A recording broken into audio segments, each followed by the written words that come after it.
We good? We up? Yo, good morning, man. Good morning. First of all, like always, positive energy, good vibes to everybody, man. I hope everybody woke up on the right side of the bed. It's fucking Friday, so I hope everybody got to their hustle. I hope everybody achieved what they needed to this week, and I hope y'all motherfuckers go ahead. And if you motherfucking continue to hustle through the weekend, that's great too. But if you want to go ahead and have yourself some fun, you deserve that shit, nigga. So motherfucking positive energy, good vibes, man. All that good shit, man. It's GMS. You already know what we stand for over here. Now, I had to go live right now, man, because shit just got real during the Derek Chauvin trial. They had first they had Sergeant John Edwards get up there as a witness, and they questioned him. And now they have Lieutenant Richard Zimmerman that they have been talking to. They just went for a 20-minute break, and I said, "Yo, I have to go live. I have to stream because what's up, Loke Dog? Richard Zimmerman, Lieutenant Richard Zimmerman. What's happening, Ben Slim? To me, if I was a juror, oh, that man just put the nail in the coffin for me. My mind is made up. He said exactly what I needed to hear to convict this man. I'm doing good, man. How you doing, Loke? I'm doing great this morning, man. This is a turning point right here. I feel good about what's happening. I want to see what the defense has to say, or if they're gonna question Lieutenant Zimmerman. But they didn't question Sergeant John Edwards here as I pull the screen up. Excuse me. They didn't question him. The defense didn't question him, only the prosecutors. So we're going to play a little bit of that, but really I want to get to Lieutenant Zimmerman because what he just said is going to fuck the defense up. So watch. Absolutely. And if you could pull up a little bit to the microphone. Right. And start by stating your full name, spelling each of your names. My name is John Curtis Edwards, JON-CURTISEDWARDS. Mr. Thank you, Suchet. Your Honor. Good morning, sir. Good morning. Would you please tell the jury your occupation? Minneapolis Police Sergeant, How long have you held that position? 2007, so approximately 14 years.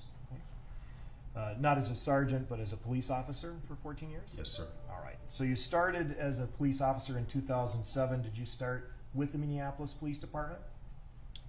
I started as a cadet in the cadet program. All right. But that was your first 2007. job in law enforcement? Yes, sir. Right. Okay. You started as a cadet. Describe that experience, if you would. The cadet program is a curriculum designed for those who have graduated college from a I'm gonna be honest, I don't care about his background. So I finished my FTO CERT team, community response team. More community-oriented police. Rank is that of sergeant, is that right? I really Yes, don't give a okay. shit about his background. Let's I'll get to the leave it shits. alone. And you had to take a test to be a sergeant and then get selected, correct? Yes, sir. And so now you're a patrol sergeant. Where are you currently assigned? I'm just on being leave right honest. now. Prior to that, immediately prior to starting your leave, what Oh, precinct I was were you assigned to the 3rd Precinct Dog Watch shift, the overnight shift. Now, when you're working as a shift sergeant, you typically wear a uniform, Yes, sir. outfitted with a body-worn camera. Yes, sir.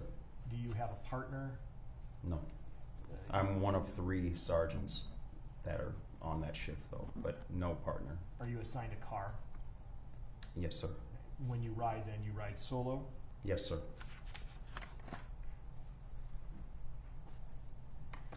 Now, you've, as a Minneapolis police officer, you've signed a certification that you're familiar with various Minneapolis Police Department policies. Is that Yes, sir. And as part of that, in addition to all of the policies that have been introduced, we're just going to focus on that of a critical incident response. All right. Now, when we looking back to May 2020, you were supervising the dog watch shift. Were you working on May 25, 2020? Yes, sir, I was. Okay. And when do you recall beginning your shift? Like I said, I'm the dog watch shift. Our shift started at 20-30 hours, which is 8:30 p.m. And what's the first thing you do when you start the shift? First thing I do is conduct roll call with my officers. Describe what the roll call involves. Roll call is basically attendance, making sure all the officers are there, everybody's there, accounted for, they're ready to work. It's a time where we pass along pertinent information about what has gone on during the day, or maybe what crime patterns and things to be aware of. And if the officers have anything that needs to be brought to the table, they can as well. Roll call concludes with me giving the officers their squad assignments and then sending them on their way so that they can start answering 911 calls. And do you typically receive information from the previous shifts that you can pass it along to the officers you're sending out on your shift? Sometimes. Sometimes, yeah. You're generally familiar with the officers that you personally supervise? Yes. And other officers within the 3rd precinct? Are you familiar with other officers in the 3rd precinct who are not necessarily on your specific shift? Oh, yes, yes. Are you familiar with an individual named Derek Chauvin? Not personally, but I do know who he is. Okay. Do you believe you'd recognize him if you saw him? Absolutely. Do you see him in the courtroom today? Yes. Would you please point to him and... Thank you. He said, Your Honor, "That may the record motherfucker right reflect there." that the witness has identified the defendant. That's what he wanted to say. That's what that smile was. That motherfucker right there. How do you know him? Like I said, I don't know him personally. We worked out of the same building, but we worked on different shifts. I wasn't his direct supervisor. Sort of a name and face recognition. Absolutely. Ever socialized outside of work? No. Are you familiar with an officer named Tu Tao? Yes, I know who he is. Right. Is it the same? It's funny, his name is basically Tu the same Tao, type but that of nigga short as relationship fuck. The defendant? Yes. That nigga too we short. Worked out of the same building, but we were on different shifts. Tu Tao. And Thomas Lane? Yes. How would you describe your relationship with Thomas Lane? He was also on the mid-watch shift, but Thomas Lane did do a rotation when they were new on my shift, and I believe he was on my shift for about a month when he was, I think it was probably his 2nd month on the job. Have you ever interacted with him outside of a work setting? No, sir. And Alexander King? Him as well. Same relation. He and Officer Lane were both on my shift for approximately a month, and I believe that was also his 2nd month of being on the job. So I'd like That was to... while they were on their FTO rotation. They rotate between different shifts. Thank you. Yeah. I'd like to then bring you back to that roll call on the date in question. Did you Hit that like receive button. a telephone call around roll call time? I believe the phone call was shortly, just as roll call concluded, yes. And who was that phone call from? I received a phone call from Sergeant Pluger, who was the mid-watch sergeant. Do you recall what Sergeant Pluger, let me back up. Did Sergeant Pluger give you information that you relied upon to take further steps in your duties that night? Yes. Okay. What did Sergeant Pluger tell you? Sergeant Pluger informed me that he was at the hospital at that time, and he was with a male that he described may or may not live. Later on in the night, I found out that that male was Mr. Floyd. He said he was down there at the hospital.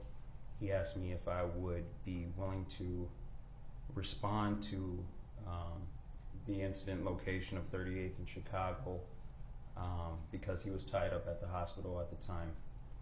He asked me if I would respond down there just to make sure, just in case we had to secure that area, and make contact with any of his officers that were there on scene still, because this had the potential to be a possible critical incident.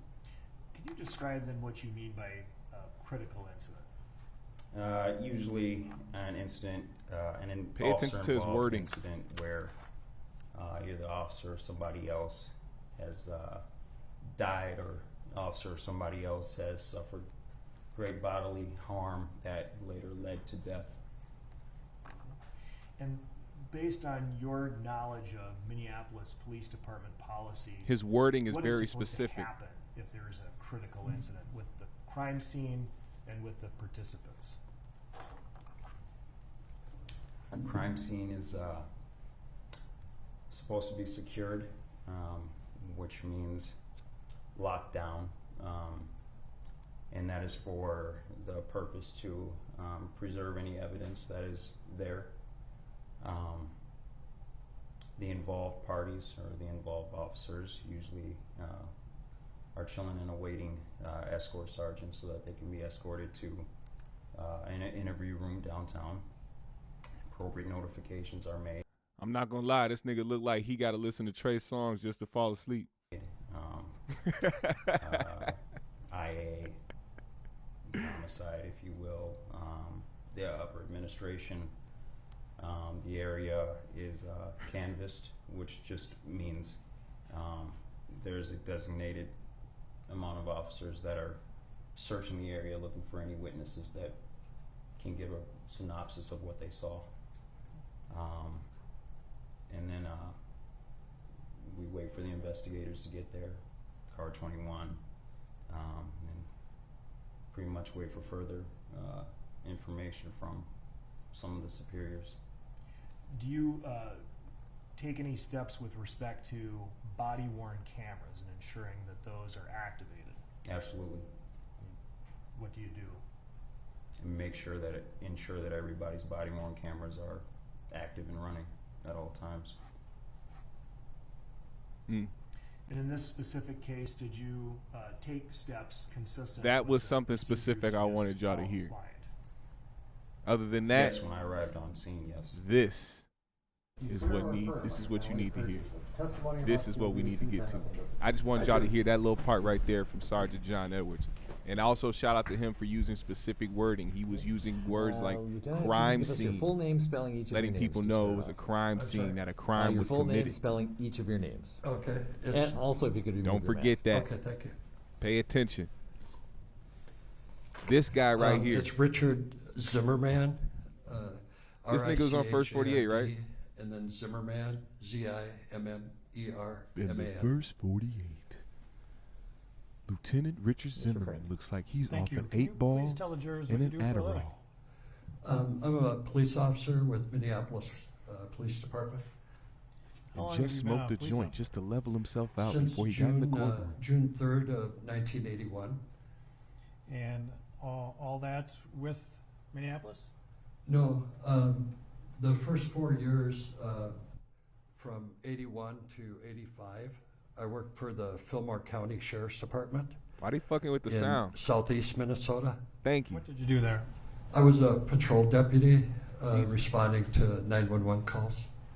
And so then it was, 1985 that you started with Minneapolis? Yes, I had the weekend off and started in Minneapolis in June 5th of 1985. And are you a licensed peace officer in the state of Minnesota? Yes, I am. When did you first obtain your license? I'm sorry? When did you first obtain your license? June 3rd of 1985. Yo, I'm telling you, if you are here right now, if you are watching this right now, I don't even give a fuck if you like or subscribe or anything like that right now. I need you to pay attention to what this man is about to say and how he's about to go against this motherfucker Chauvin. I'm telling you, this is the nail This is the nail in the fucking coffin. I swear, I hope, and I pray that it is. Just pay attention to what he says. 81.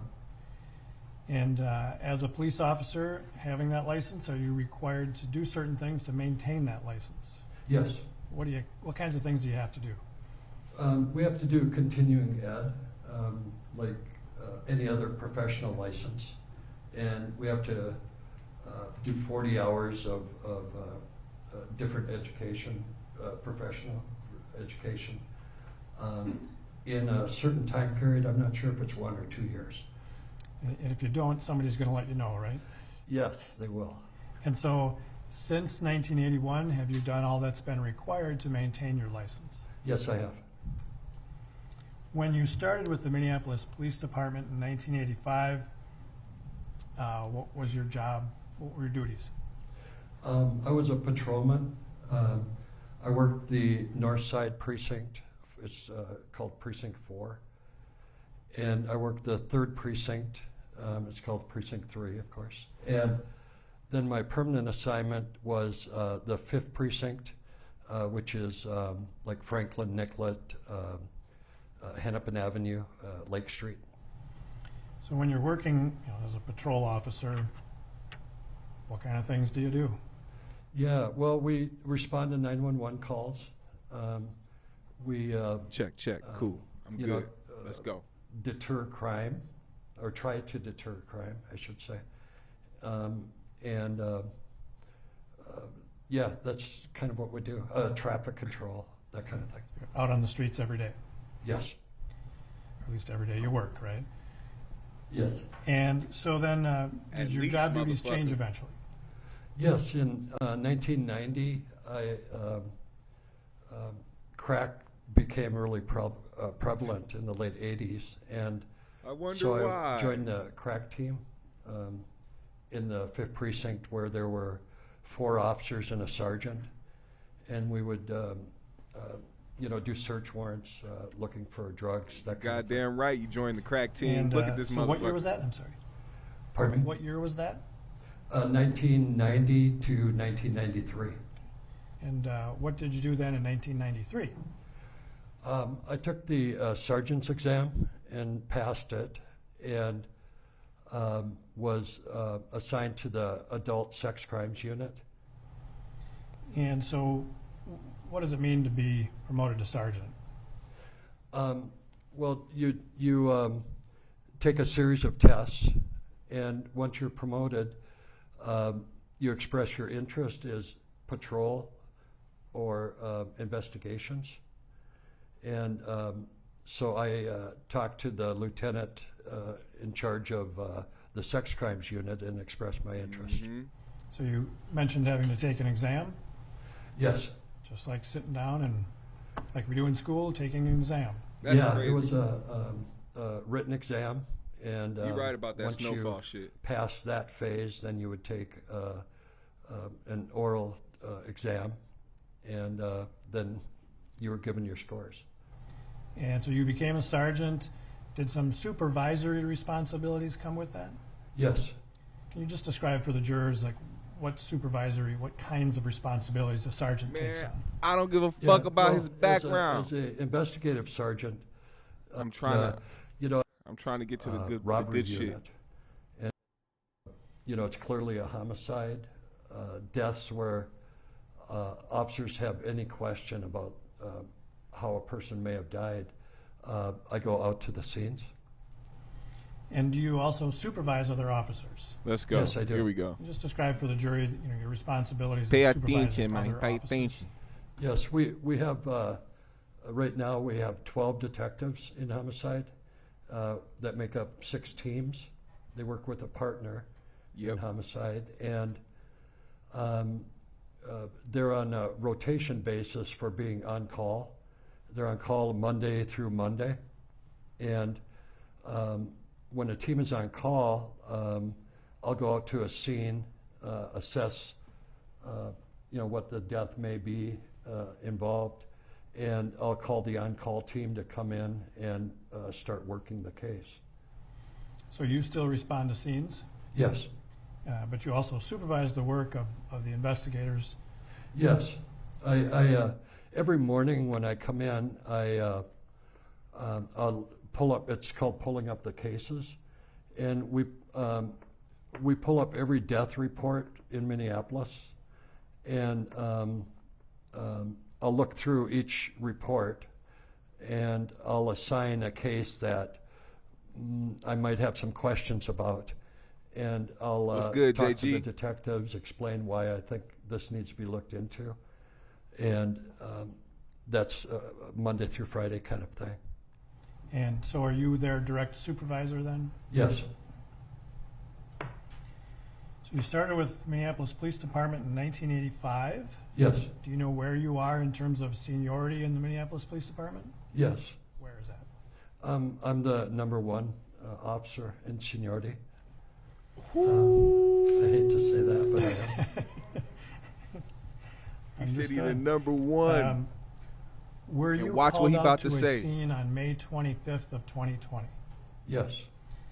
And do you recall, why you were called to that scene? Let's Yeah, go. homicide responds, or This is the- big, I y'all. Pay respond attention. initially to critical incidents. And a critical incident can be anything from a death to a serious injury of either officers or the public. Yes, they do, Low Dog. And so I was called in on this one. So were you technically on duty at that time? Phone or computer, don't matter. I was at home, and I was notified by my commander of this incident that happened at 38th in Chicago. And so then did you respond to that scene? Yes. And do you recall about what time it was that you arrived at the scene? It was a little bit after 9 p.m. And the location of 38th in Chicago, were you familiar with that location at that time? Yes. Fair to say no stranger to calls of violent incidents at that intersection? Yes, absolutely.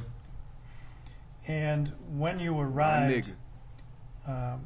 can you just describe for the jury what you first saw when you arrived at that location?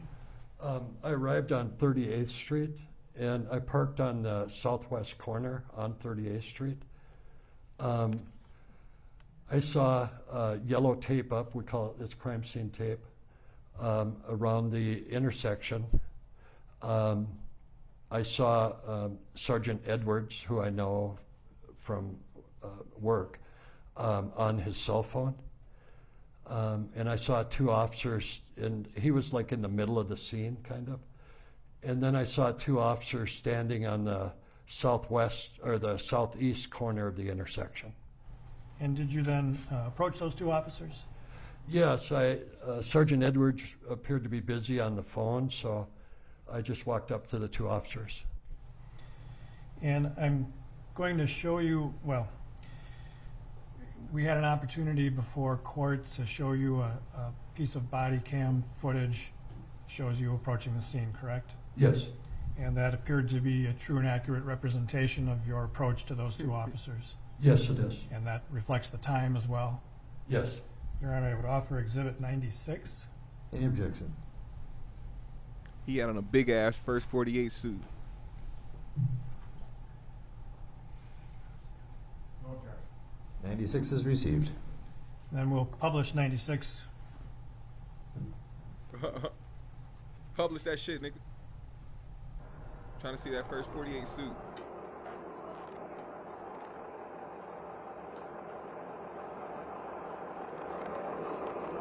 I'm going to pause here just for a moment if I could. This is the intersection of 38th and Chicago, Yes. and it looks like the time reflected here is 21:56. Yes. So for those of us who have difficulty with that kind of math even, what is the real time that we would call? Yeah. It's 4 minutes to 10. Okay. So it was a little closer to 10 when you arrived? Yes. And there is an individual, I know it's dark and it's kind of hard to see, but do you know who the individual is in the crosswalk there? I don't know. And all right, let's continue.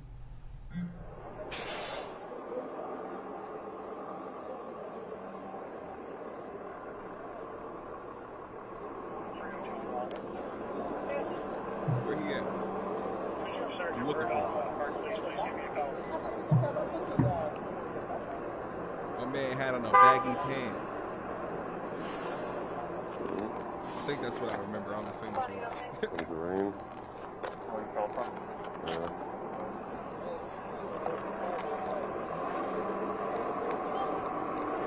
I'm going to stop right here, if you could, please. And just for the record, at 21:56:53, you see across the intersection there appears to be a person walking towards us. Yes, And do you know who that is? that would be me. All right. And we'll continue, please.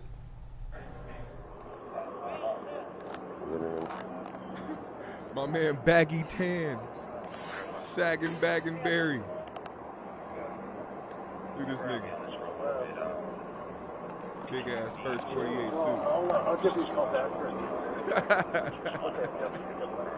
How you doing, Lieutenant? He a superstar. All right, you can take that down. So it appears that you came to the scene in street clothes, right? Yes, All right. And that's the moment where you walked up and talked to the two officers? yes, I did. Did you recognize those two officers? Yes, no, I didn't. And you appeared to be on the phone. Do you recall who you were talking to? I don't know if it was my commander or a deputy chief. I'm not sure. So then when you arrived there, Or his hose. those two officers looked like you had just asked them a question. Did they give you some information about the incident? Yes, and non-involved officers. And based on what they had told me, I determined they were involved officers. And why would it be important to distinguish between involved and non-involved officers? Well, if Hey, answer me a question. Did my stream just skip? Did the stream just skip just now? Is YouTube really trying to fuck with me that bad? Something just happened. I feel like my shit just like glitched and came back. Are we good? Let me know if we good in the chat still. if you're an involved officer,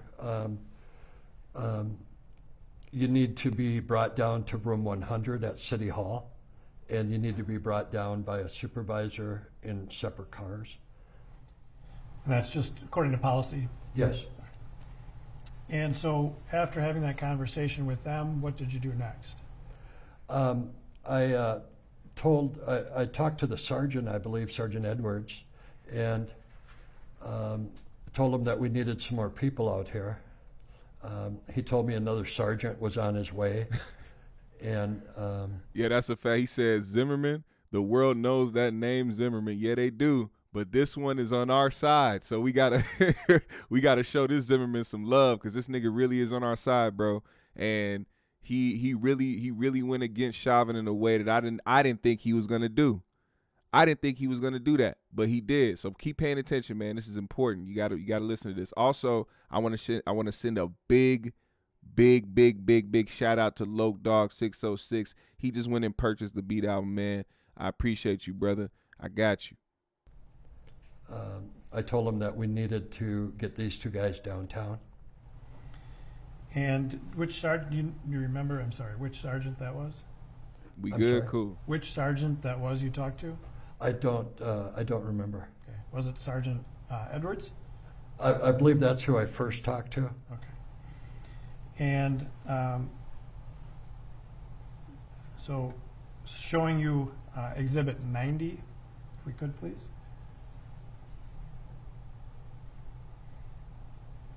And this is a photograph for the record of 2218.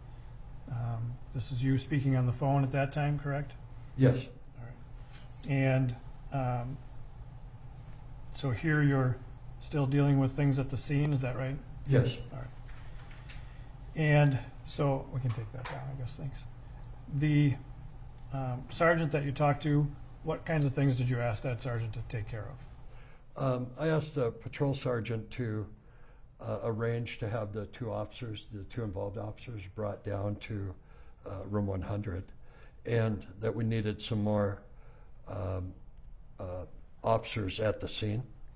And why did you think you need more officers at the scene? To search for any possible witnesses or video. And so then, after having that conversation, what did you do next? I had called in 2 of the sergeants from homicide, the on-call team, to assist me. And as you were doing that, did you undertake any other actions to try and identify things that might be helpful for the investigation? Yes. Like what? If you stand in the center of the intersection and you'd look for, first of all, you look for video cameras that may be hanging from different buildings, or in this case, milestone cameras. What is a milestone camera? It's a city camera that's set up in different areas of the city, and they can be monitored to help us deter crime or to help if a crime occurs. So real quick, y'all know what And- cameras he's talking about, right? They got these. Hold on, let me turn my mic down a little bit. They got these cameras that sit tall as fuck in the city, and they have a radius where they can see the whole block and shit. So anybody that's doing any fuck shit on the block, they gonna get caught, no matter what, unless they know where the camera's blind side is. I don't think it even has one, but this is a camera that was important because in this trial they bring that up, that the camera that was set up on that block saw the person monitoring that camera saw shaking going on in the cop car and called the police like, yo, somebody needs to go there. And this all happened while the altercation was going on with George Floyd. And, being familiar with that location, did you believe there was a milestone camera at that intersection? I knew there Milestone was, camera. yes. Okay. I'm going to show you Exhibit 1. Exhibit 1. You recognize what's in that photograph? Yes. And what is that? That's the intersection of 38th and Chicago. Do you know, can you show the jurors, if you want, you can write on the screen, there should be a little stylus there in front of you, where that camera is located? I believe it was right here. Okay. And how is it mounted, or where is it mounted? I'm not sure if it's on a light pole or under a light pole, but it's mounted up high. Some kind of pole there. Right. Okay. In fact, sometimes we call them pole cameras for Yeah. the obvious reason. Yes. The older guys do that. Older guys and me. Is what you mean. Y'all both When you old, were shut at the fuck up. scene, did you learn more about the condition of Mr. Floyd, the subject? I did. Do you recall when, in your time there, you learned about that? It was after Sergeant Dale arrived. And so, Sergeant Dale, one of the sergeants you called in to assist? Yes, Sergeant Bob Dale is one of the homicide teams that I called in. And so this was after you had arranged the transport officers. Yes. And what did you learn about his condition? That Mr. Floyd had died. And were some decisions made about what would become of this investigation? Good morning, based on Claudia. How you doing? information? And what was decided? That the BCA would be in charge of the investigation, the State Bureau of Criminal Apprehension. And when that decision is made, what's the role of Minneapolis police at that scene? Well, first it's to support the BCA investigative team with whatever they might need that night.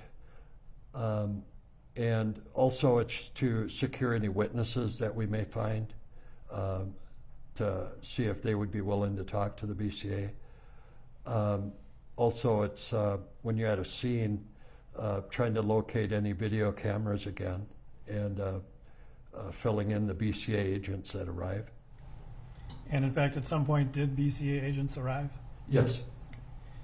And when they arrive, just describe a little bit for the jury what the process is and upon their arrival.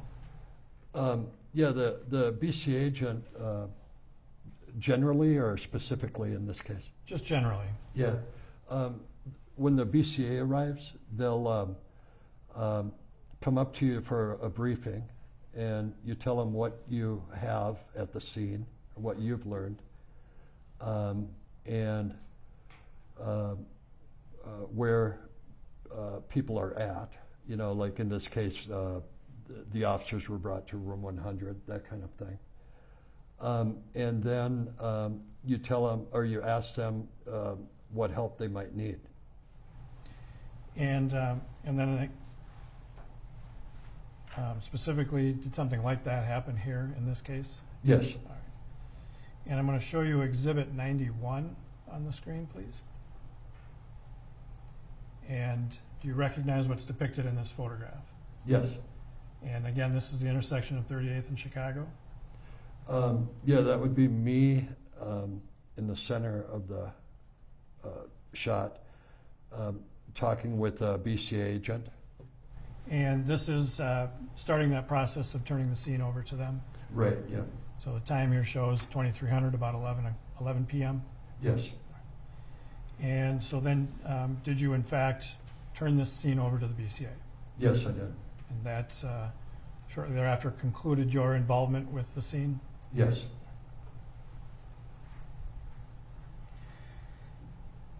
You talked earlier about the training you need to do to maintain your police officer's license, correct? Here we go. Yes. And Listen up. as a Minneapolis police officer, you know, where do you get that training from? Well, we'll get it from our training unit.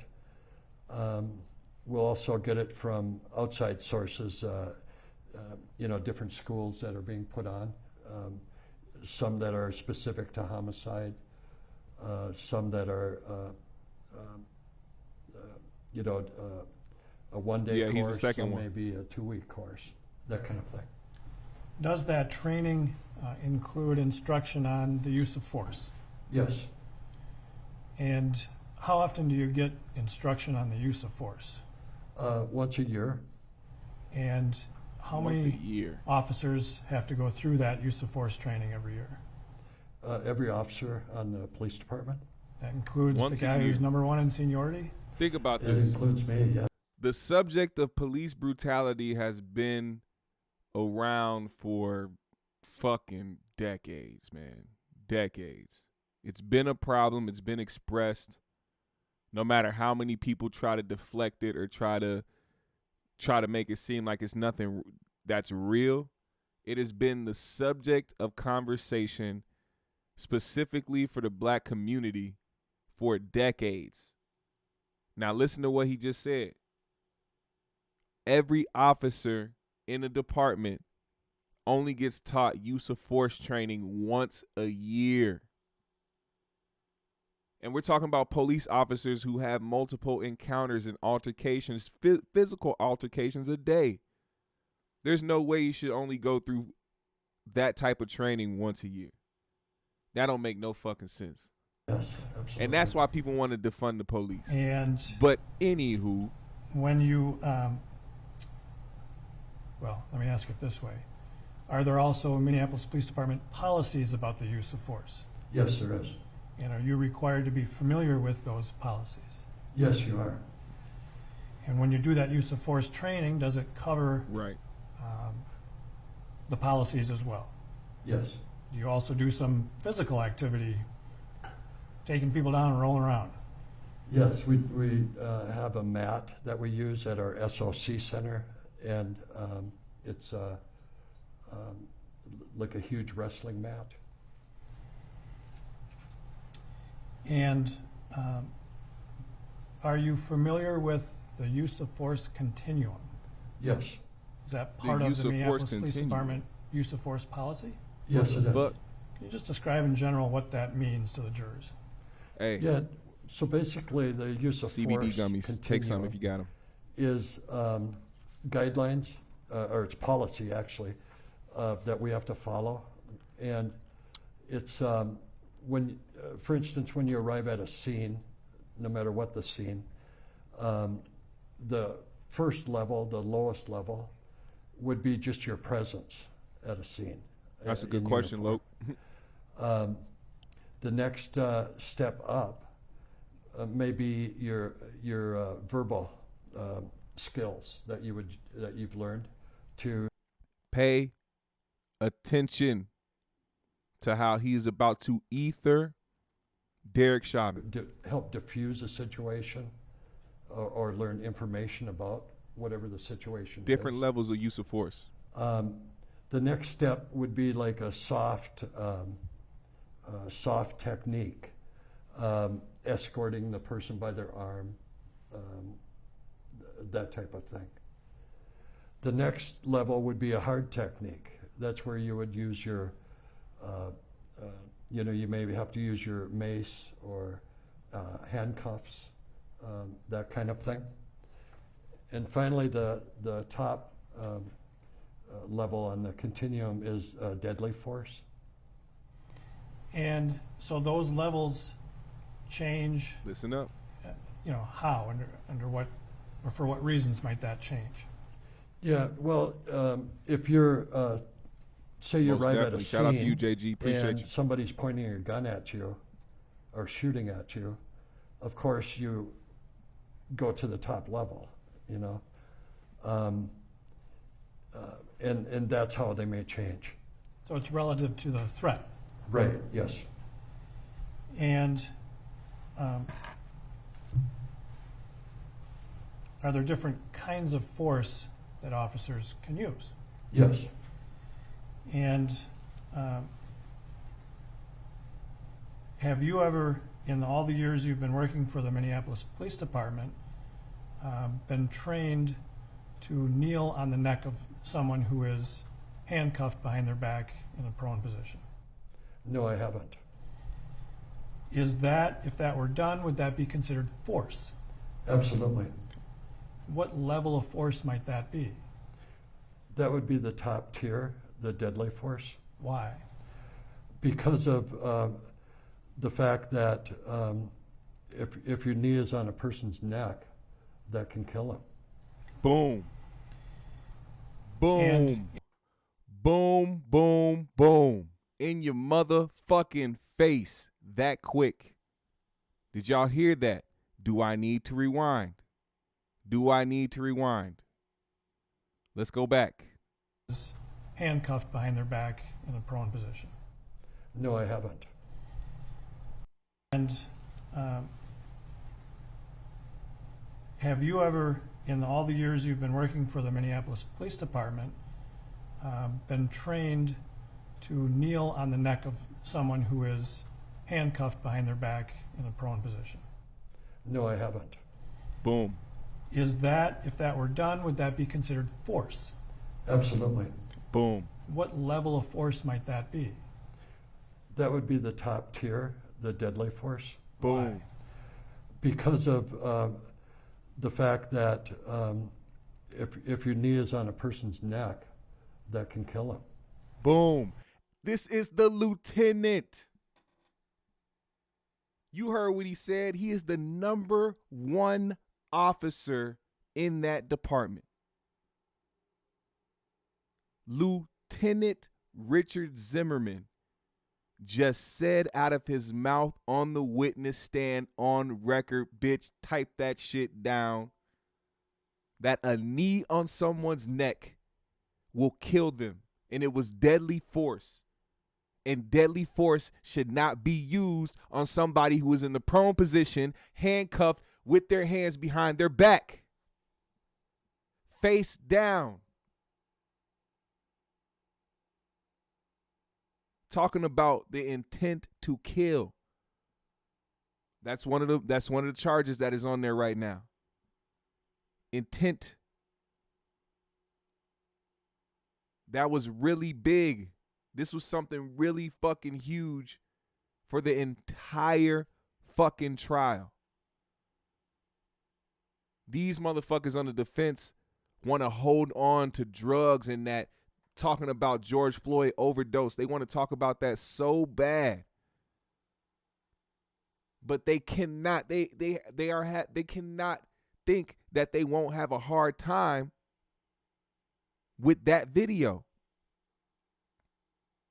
And with what he said it's going to be even harder for the jury to sit there and watch that video of George Floyd lifeless, motionless, not breathing, unresponsive, with somebody still with a knee on his neck for how long.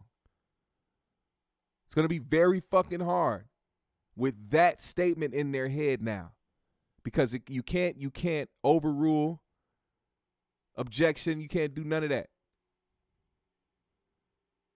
This is what was said. It's on the record. They have to deal with that now. And in your training with the Minneapolis Police Department over the years, have you received training on restraining people, Yes. including the use of handcuffs? It's Dave Chappelle. Yes. Hell yeah. And For real though. when you are handcuffing somebody, when you handcuff them, what is your responsibility as an officer with regard to that person? Well, could I give you an example? Okay. Well, let me ask you this again.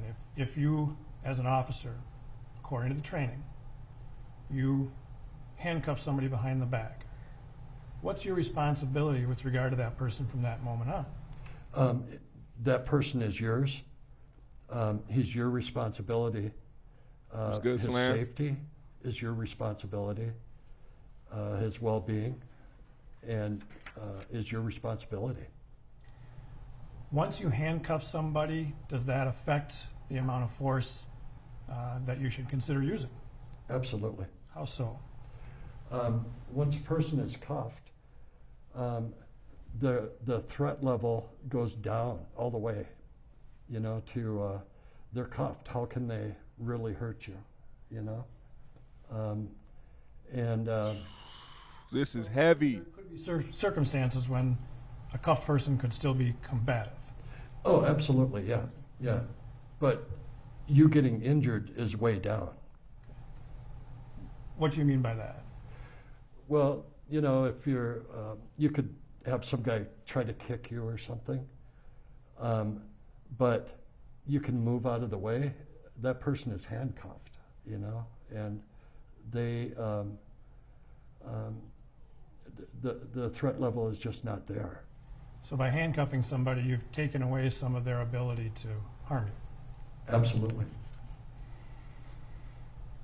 And if somebody who is handcuffed becomes less combative, does that change the amount of force that an officer is to use under policy? Yes. How so? Well, if they become less combative,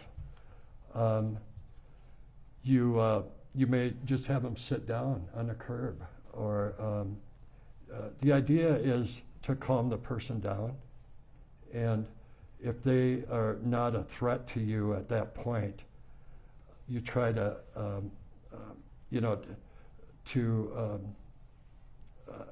help them so that they're not as upset as they may have been in the beginning. So now look, I'm gonna piggyback off of what my man JG said. He said, "Bro, they showed his death from all the body cams. Barely could watch it. That was some fucked up shit. I was mad as fuck all over again." And the thing is, I already know how motherfuckers who try to justify the death of George Floyd, I already know how they gonna move. They gonna look at all the little bullshits and try to say, well, look at this. He was doing this. He was doing that. He was doing this. Look, man, police officers are trained individuals.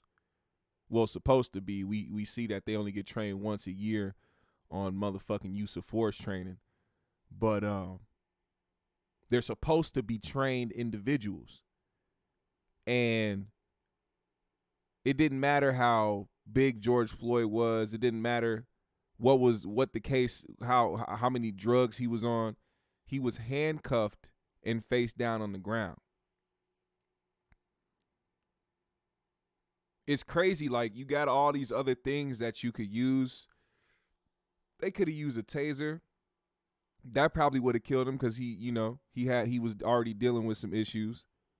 You know, when you are tense and you're hyper sensitive and you're jolted from whatever it is, anything extra is going to be damaging for you. Now, we rule out drugs when it comes to the case of George Floyd's death because he clearly was murdered.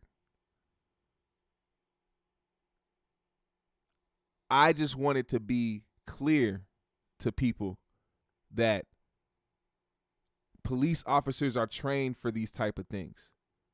They're trained to deal with people who are under the influence of something. They're trained for that. They get taught these things because these things are the regular. This is a regular instance for police officers. They deal with people who are on drugs all the time. So the fact that they are using this, the defense is using it as an excuse, it to a lieutenant looks like a slap in the face to their whole entire department and how they train people and how they do shit. So I commend Lieutenant Richard Zimmerman. I respect this man, and I'm glad he did what he did and he said what he said because it's very important. It's gonna be a different type of ear listening from a black face saying some shit like this. But you have a older white man, an experienced police officer and lieutenant, the number one. You, like I said, you heard this motherfucker. He said he was the number one on the squad. That means he got the most respect, he got the most love, and he got the most admiration, and people gonna take his word for whatever it is. Now, that brings me to the decision. If all they heard right here doesn't bring them to a point of prosecuting Derek Chauvin to the highest extent, I'm talking about every single charge has to land, that it's still going to feel like a slap in the face because they're giving him a slap on the wrist. He can't get no less than 10. No less than 10. We already know he's a police officer. I don't want nobody getting their hopes up. They're not treating him like a regular citizen. All right? That's out the window because a regular citizen, it wouldn't take 2, 3, 4 weeks of trial, especially with video involved. The motherfucker would have been got 25 to life for murder, senseless murder. But we're dealing with a cop, so we got to hope that he gets no less than 10. And with all the charges that are on him right now, if the intent to kill lands, oh my, ooh, I'm praying, man. I'm praying and hoping. I'm really praying and hoping. In your 30 years of training with the Minneapolis Police Department, your experience, have you been trained on Look at True Freeman. Okay, I got you. Prone position? Yes. And what has your training been specific to the prone position? Well, once you secure or handcuff a person, you need to get them out of the prone position as soon as possible because it restricts their breathing. When you handcuff somebody behind their back, well, as part of training, have you been handcuffed behind the back? Yes. And have you been trained on what happens to individuals when they're handcuffed behind the back? Yes. So when somebody is handcuffed behind their back, how does it affect them physically? It stretches the muscles back through your chest, and it makes it more difficult to breathe. If you put somebody in the prone position, well, is it well known, this danger of putting somebody in the prone position? This is dangerous. How long have you had training on the dangers of the prone position as part of a Minneapolis police officer? Since 1985. And is it part of your training regularly to learn about keeping somebody in the prone position? Yes. And what has the training been with regard to the prone position? Once a person is cuffed, you need to turn them on their side or have them sit up. You need to get them off their chest. Why? Because of the, as I mentioned earlier, your muscles are pulling back when you're handcuffed. And if you're laying on your chest, that's constricting your breathing even more. Come on. Come on. Come on. Do we need any more? Do we need any more? Hey, jury, ladies and gentlemen of the jury, do we need any more? Do any of you niggas have well, maybe he might be innocent in your body left? Do you have any of that? If you are on the fence, are you now on one side? This is how, bruh. Come on. I know white people are cringing. They are so mad. They thought he was finna show up and show out and be on the wrong side. No, not today, Satan. We are not having it. He's doing his job. He's doing his job. I want people to understand, because when people hear black people get loud, they tend to get scared. So let me say this how you'll understand it. He's doing his job the right way. You gotta fuck with this nigga, man. He's telling you what it is. Now, we are watching this together. So I don't know what the defense is. I don't even know if the defense is talking to him or not. But I have a feeling the defense is probably going to ask him a bunch of questions about dealing with people who are on drugs and different policy about dealing with people on drugs. But I really hope his energy remains the same. Got to give it up to him, man. In your training as a Minneapolis police officer, are you provided with training on medical intervention? Yes. I assume you're not, taught to be paramedics, but you receive some level of training. Yeah, we're first responders, I think, is what our category would be. Does that include doing what we think of as CPR, chest compressions? Yes. And how often is that part of your training? CPR, it's like every other year or so. And as part of your training within the Minneapolis Police Department policies, is there an obligation to provide medical intervention when necessary? Absolutely. What is the general teaching that you get with regard to medical intervention? Well, again, it's been that you need to provide medical care for a person that is in distress.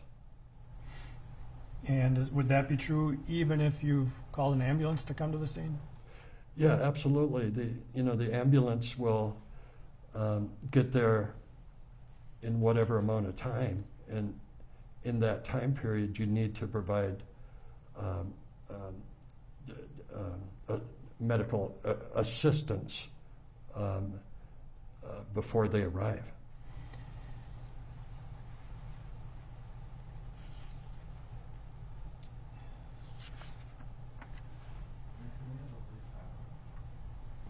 Why don't we take our mid-morning break? Members of the jury will take our 20-minute mid-morning break. The attorneys and I will deal with the issue while you're off break. And Lieutenant, you may step down if you wish. What the fuck was the issue, nigga? Thank you, Your Honor. Lieutenant Zimmerman, I want to draw your attention back to the incident We on don't May take 25th breaks, nigga. of We don't take 2020. breaks. Yes. Earlier, you told the jurors about being at the scene, finishing your work there. The You next took a day, fresh did you have bump an in the bathroom. opportunity Look. to review some video of that incident? Yes. And do you recall what that video, where you saw it? Yes. And was it we've been calling the Darnella Frazier video? Yes. Did you watch that video in its entirety? Yes, I did. And since then, have you had an opportunity to watch other video of the incident? Yes. And specifically, have you watched body-worn camera video of the incident from the involved officers? Yes. And based on that and your years of crazy. training and experience with the Minneapolis Police Department, you saw then Officer Chauvin with his knee on Mr. Floyd's neck, correct? Yes. Would you call what you saw there a use of force? Yes. And did that use of force continue until the ambulance arrived? Yes, it did. Was there any change in the level of force being used until the ambulance arrived? No. And what do you think about that use of force during that time period? I'm sorry? What do you think about that use of force during that time period? What? A little vague. Could you limit it? They objective, bro. They don't want to hear it because he been putting nails in this nigga, man. I know for a fact Derek Chauvin is over there trying to write, but the only thing he can get out is scribbles, man, because his hand's shaking like a motherfucker. I know that motherfucker want to shit himself right now. If there's anybody to put this motherfucker in and under the jail, it's the goddamn lieutenant. Come on, let's keep going. My bad, man. I'm hype about this shit. The time frame. Right. Okay. So, based on your review of the body-worn camera videos of the incident Yes. and directing your attention to that moment when Mr. Floyd is placed on the ground, Yes. what is your view of that use of force during that time period? Totally unnecessary. What do you mean? Well, first of all, pulling him down to the ground, face down, and putting your knee on the neck for that amount of time is just uncalled for. I saw no reason why the officers felt they were in danger, if that's what they felt. And that's what they would have to feel to be able to use that kind of force. New question. So, in your opinion, should that restraint have stopped once he was handcuffed and prone on the ground? Absolutely. And I should add to that question then also that it appeared he had stopped resisting. I'm sorry? And it appeared that he had stopped putting up any resistance. Absolutely, I would stop. I have nothing further, Gar. Mr. Nelson. Ooh-wee. The lieutenant. Look how he just looked over at Chauvin. I may just have a moment, Your Honor. Yeah, you gonna need a moment. Sucker ass nigga. You gonna need a moment. Pussy ass boy. Oh, the defense. I'm telling you, the defense is so trash. I can't wait to see what they gonna try to come up with the lieutenant, man. What you gonna try to say? What you gonna try to trip up with the lieutenant? He said it exactly like it was. Good morning, Lieutenant Zimmerman. He smiled. He Thank said, you for "I'm being finna here eat you today." up, nigga." You're welcome. So you testified that you have Just been watch. a Minneapolis police officer since June 5th, 1985, correct? 1985, yes. And prior to that, you were with another agency. Yes. And when you initially came on to the Minneapolis Police Department, you were a patrol officer, correct? Yes. And you were a patrol officer from 1985 to approximately Oh, blah 1993 blah when you took blah the blah sergeant's blah, exam and nigga. were What the fuck? Yes. Just ask And him so the it's fair to questions, say bro. that since 1993, so 27, 28 years, you've not been on patrol in the city of Minneapolis. Correct. Your assignments have been investigative in nature, correct? Is he? Wait, is this the bullshit? This is the bullshit that they gonna try to start with?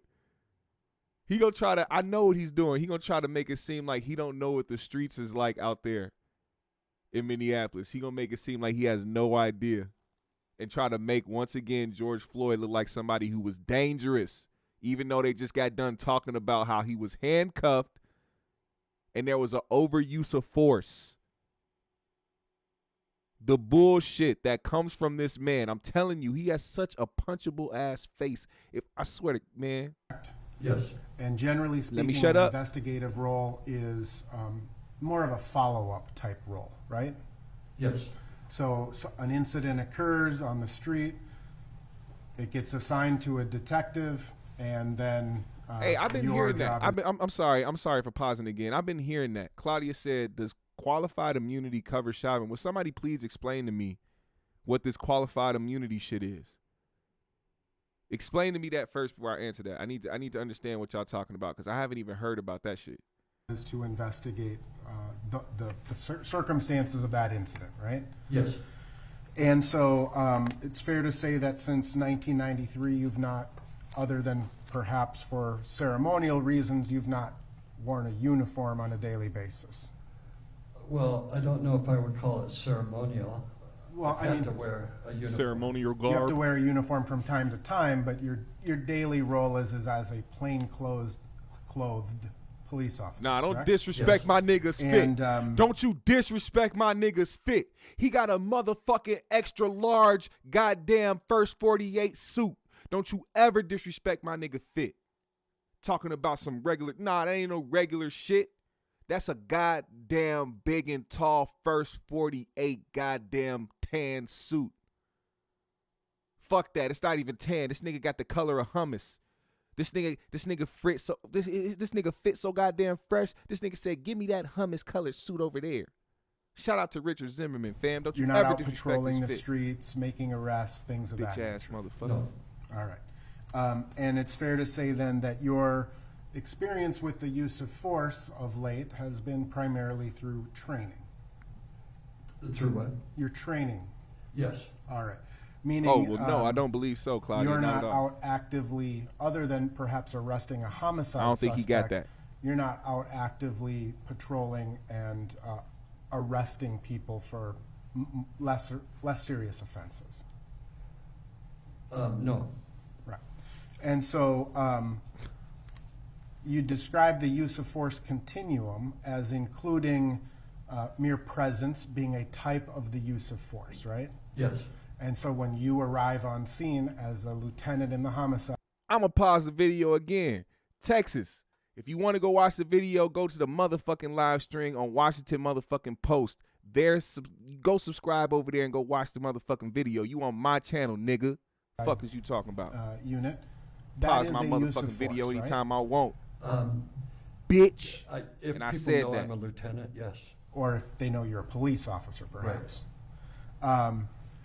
And then you described like soft techniques like escort holds, things of that nature, right? Yes. And I'm assuming that in the last, since 1993, and you were promoted to sergeant, you've handcuffed some people in that time frame. I have. Right. When's the last time you got in a physical fight with a person? About in 2018. Okay, so it's been a couple of years since you've been in a physical fight with a person. Yes. All right. And so Come on. you would This agree nigga's an idiot. that the use of force as an investigator is, or the higher levels of force as an investigator is less likely than a patrol officer. I'm sorry, I don't understand your question. I'll rephrase it. The 'Cause he's frequency stupid. with which you have to use higher levels of force as an investigator doesn't happen all that often, right? Correct. And so your experience generally as a use of force or involving the use of force is primarily in this annual what's called defensive tactics training, right? Yes. And the defensive tactics training is one of the requirements you need to use or to complete in order to maintain your license as a police officer, right? Yes. And you would agree that, or I'm presuming that since 1985 until the present day, tactics have changed as a police officer. Some tactics have changed, yes. Right. And it's fair to say that you are not a trainer in the Minneapolis Police Academy relevant to the use of force, correct? That's correct, yes. You do not teach other police officers defensive tactics. No, I don't. But does he know the rules behind it? You would didn't ask agree, that, however, goofy that ass. roughly 10 years ago, the Minneapolis Police This Department nigga's so stupid, kind man. of moved away from trying to hit people to control them and started using body weight to try to control people. I don't think I would agree with that. Okay, so you think that, I mean, within the arsenal, so to speak, of a police officer, it's as common to punch or strike someone in the use of force as it is to just use what are called takedown moves or body weight pins. Yes. Okay, and that's been throughout your entirety of your career? Yes. Okay, and so, and you're basing that again on your experience as just going through the defensive tactics requirements. Right. All right. The defense is trash, bro. And again, as a lieutenant and the #1 senior officer in the Minneapolis Police Department, I'm presuming that your understanding of the use of force involves the Minneapolis Police Department policies on the use of force, right? Yes. And the Minneapolis Police Department policies are designed, at least based on your understanding, to address the legal requirements for the use of force. Yes. And so there are factors, correct, to determine whether or not a use of force is proportional, reasonable, things of that nature, right? Correct. And what we look at in any particular case is the totality of the circumstances. Agreed? Yes. So there's lots of different information that a police officer has to use in order to determine the level of force to be used under which circumstances. Yes. Agreed? Yes. Now, in terms of the Minneapolis Police Department, are you familiar with the Minneapolis Police Department's critical thinking or critical decision-making model? Yes. And you would agree, I'm assuming again, based on a long career, that an officer is constantly taking in new information, and that information will affect the decisions he or she makes, right? That's correct. And would you also agree that the training that you received initially as a police officer is probably a lot different than the academy now? Yes. Obviously, the available tools that officers have are a lot different today than they were in 85, 90, 95. Yes. Body cameras, they didn't exist when you first became a police officer. That's correct.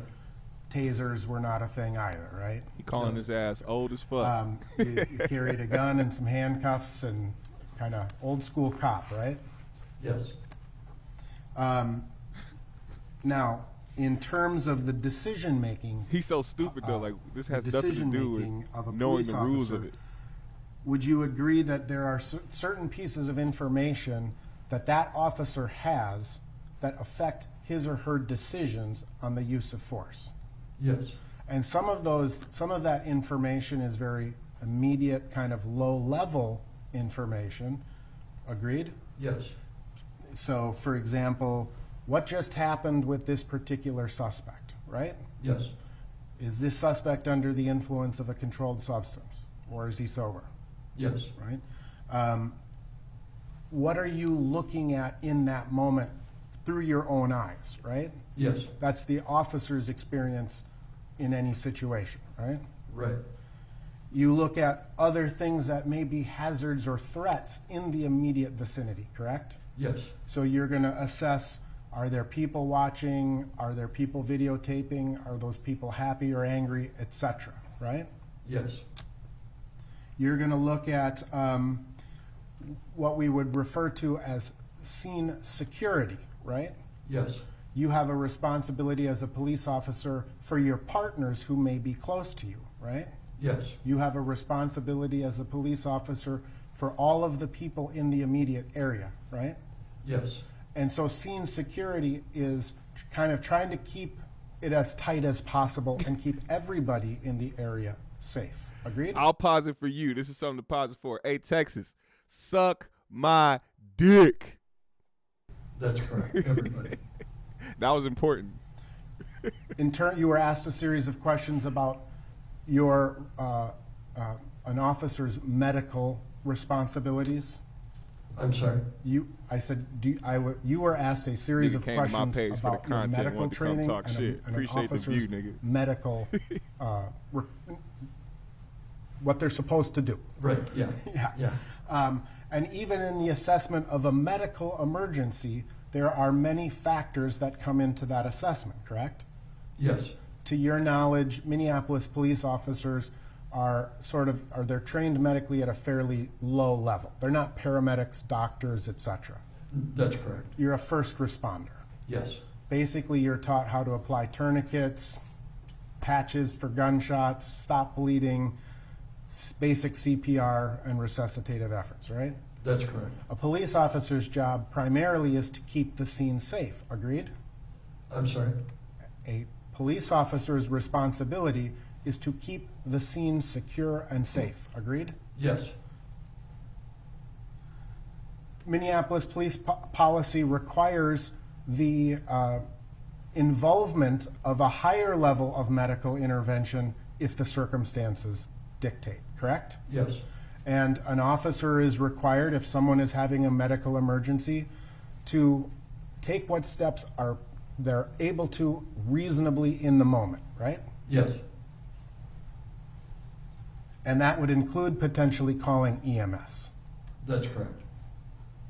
But then, so you've got all of these immediate factors, right, that come into play.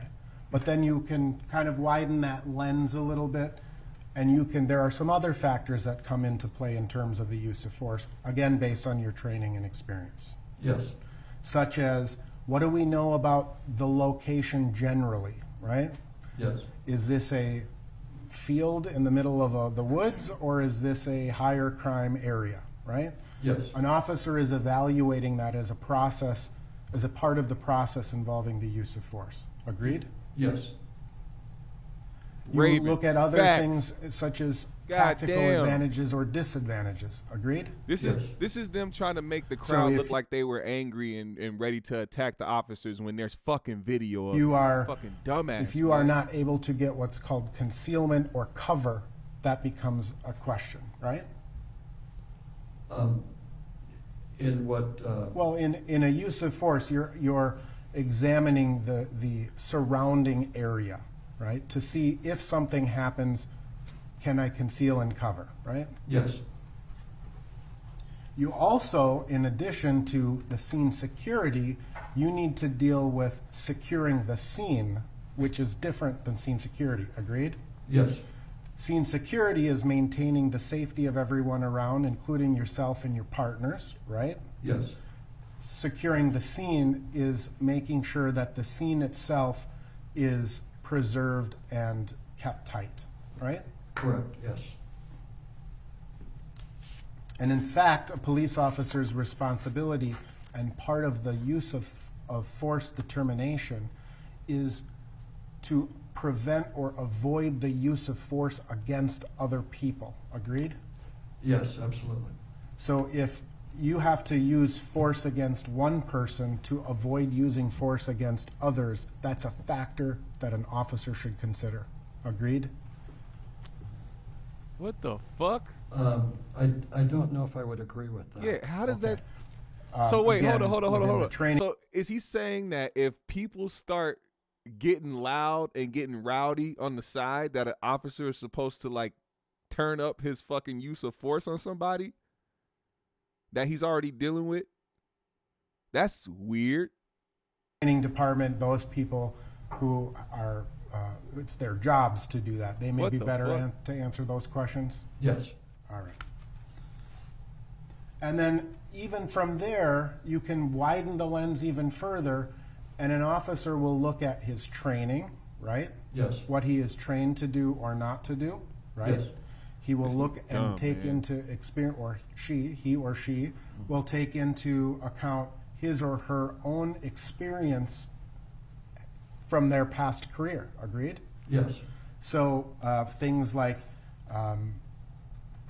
fighting with someone, and what's the probability or possibility that that person is going to continue fighting with you in the future, right? Even after you have them subdued.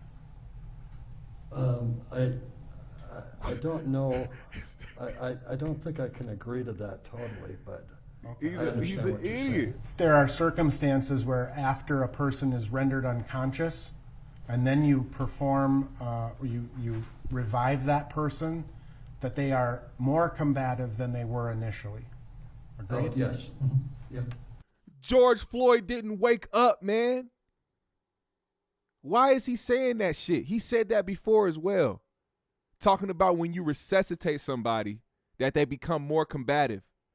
George Floyd didn't have the opportunity to be resuscitated. I don't know if you remember, but there was a fucking witness who was a firefighter, EMT, who was also caught on video trying to administer help to George Floyd, and she was denied. Motherfuckers grabbed a mace on her. What is this dumb motherfucker talking about? What is he talking about? I can't stand this stupid motherfucker, man. And again, in terms of your own past experience, an officer's own past experiences, they're taking that into consideration as well. Sure. But if it's not happening, it's Now, not happening. you dumb fuck. testified that you were never, you have never been trained as a Minneapolis police officer to use a knee on the neck of a suspect. That's correct. You would agree, however, that in a fight for your life, generally speaking, in a fight for your life, you as an officer are allowed to use whatever force is reasonable and necessary. Fight correct? for your life? And that can even involve improvisation. Agreed? Dog. Yes. Minneapolis Police Department policy allows a police officer to use whatever means are available to him to protect himself and others, right? Yes. So if there's a paint can sitting on the table and someone is attacking, you can use that paint can as a weapon. Yes. And in fact, Oh my God. you have been trained in the prone handcuffing techniques, correct? Yes. This is retarded. And it's your testimony how that to- I don't know how else to Minneapolis put it. Police Department has never ever trained This guy's anyone dumb. to put their knee across the shoulder and to the base of the neck. I didn't say that. Okay. Said the neck, nigga. So- Shut the fuck up. You would agree then that pursuant to Minneapolis Police Department training, when a suspect is arrested and in the process of being handcuffed or He being wasn't in the restrained, process. it would be consistent with the Minneapolis Police Department training you've received to place your knee across the shoulder to the base of the neck. I don't know if I've, part of your question was handcuffing, and we've certainly been trained to put the knee on the shoulder, but I don't know about just restraining a person. I don't recall being trained in that, but. Okay. Again, possible based on the circumstances. Sure. Right? And when an officer is This is a restraining huge a reach, person man. and has called for EMS, have you heard the term that we're holding this person for EMS? Yes. Okay. And essentially that means you want to keep them in that position until EMS arrives because they're more capable to deal with whatever this situation is. Agreed? No, I don't think I would agree with that. Okay. No. How would you describe the term hold for EMS? Hold for EMS is that you are holding him for EMS or her. And sometimes people are held for EMS in a restrained position. Agreed? Yes, sometimes, yeah. Now, you also testified that once a person is handcuffed, the threat, I think you said, is gone. It's at the No, lowest he threat didn't say level, it was gone. right? Yes, that's correct. Now, that obviously, What's good, Jay? a person who's handcuffed can still pose a threat, right? I suppose they could, yeah. So an officer who is even though he has someone handcuffed, that person could continue to kick the officer. Yeah, I suppose, yeah. That person could continue to thrash his body around. Agreed? Sure. And part of the reason police officers restrain people is for that person's own safety. Agreed? Absolutely. Yeah. Not if their knee is on his neck. Now, Cutting it off the also circulation. presumes that the handcuffs were placed on correctly, right? Yes. Sometimes in a struggle or an attempt to handcuff someone, handcuffs aren't placed on properly and they can pop open or be too big for a suspect, right? Yeah, I don't know if I've Everything ever is seen them situational that he's too talking big, about, you know, for a and doesn't suspect, directly sometimes they're deal too with tight. the actual But- situation. But if sometimes in the process of handcuffing Sometimes. someone, one handcuff goes on, thereby giving the suspect a potential weapon if he were to break free, right? Yes. Or she, for that matter. Yes. And officers have been attacked with their own handcuffs, in your experience, right? Oh, yeah, yes. So you would agree that the use of force is a dynamic series of decision making based on a lot of different information. Absolutely. And it's based upon a lot of information that is not necessarily captured on a body camera. Agreed? Yes, that's correct. The body camera is only so effective to show what the body camera sees and not what the officer sees. That's correct.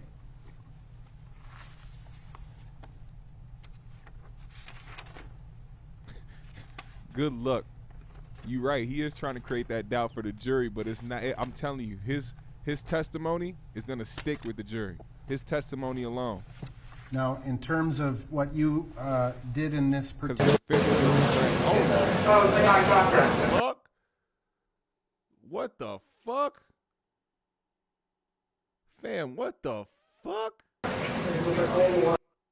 What the fuck just happened here? That just fucked me up. of time, making sure those things were done, and until... The powers that be trying to fuck up the live broadcast because this nigga's finna nail the coffin on Chauvin. I don't know what the BCA fuck agents that arrive was. and you handed off the scene, right? Yes, that's correct. All right.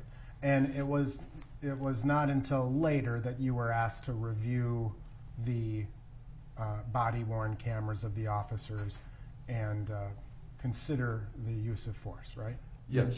And it would not be within your normal role or job duties to do such a use of force analysis, right? That's correct. I have no further questions. Redirect.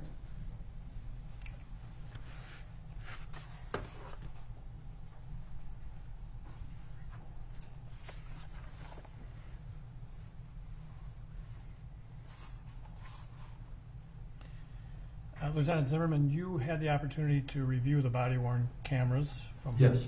officers involved. Yes.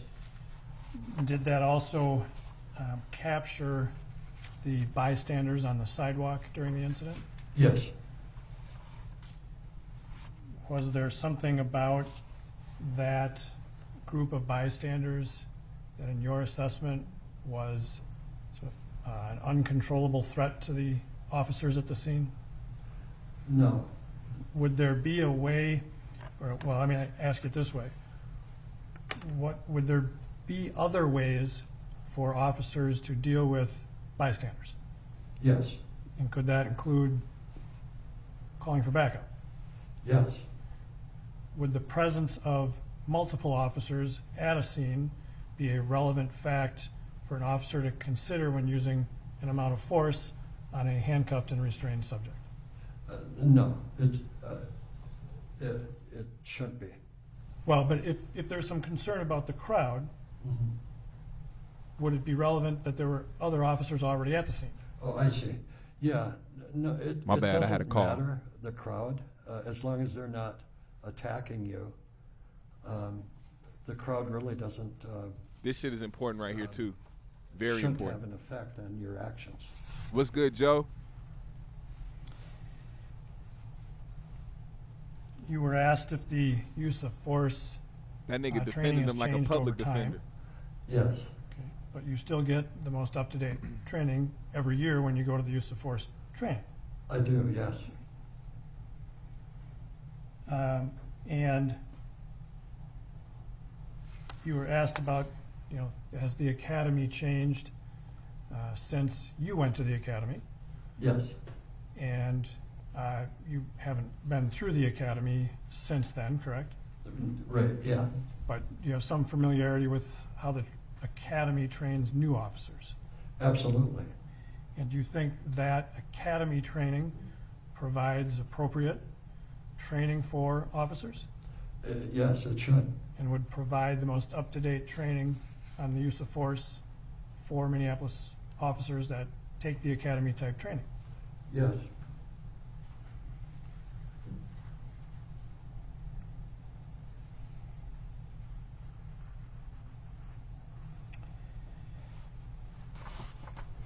You were asked if you were a trainer. Yeah, you are not a use man. of force trainer. that's correct. You are a student in Yes. use of force.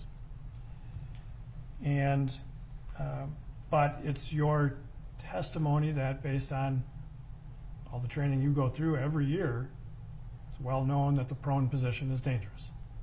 Absolutely, yes.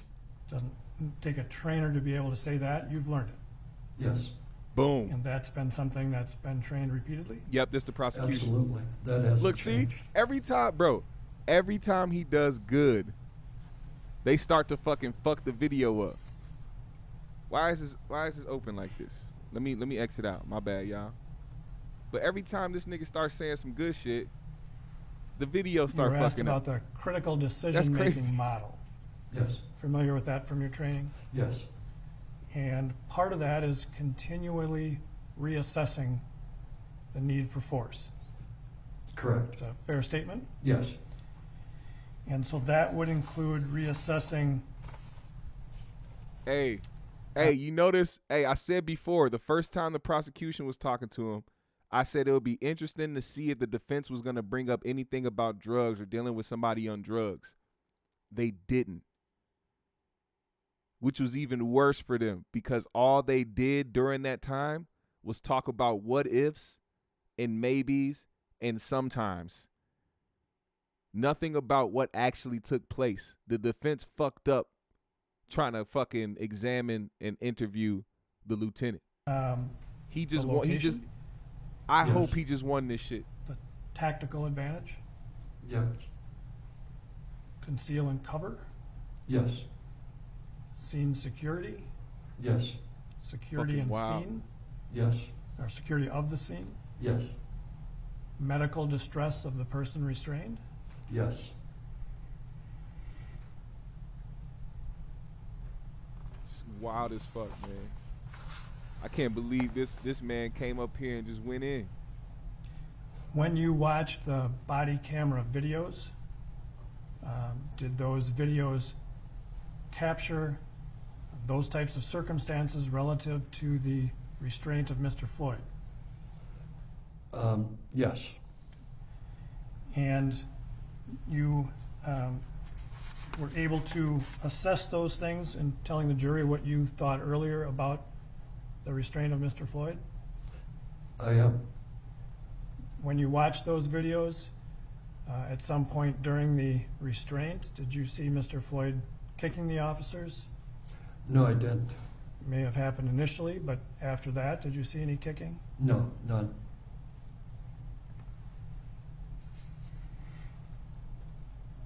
Defense counsel asked you about the concept of holding for EMS.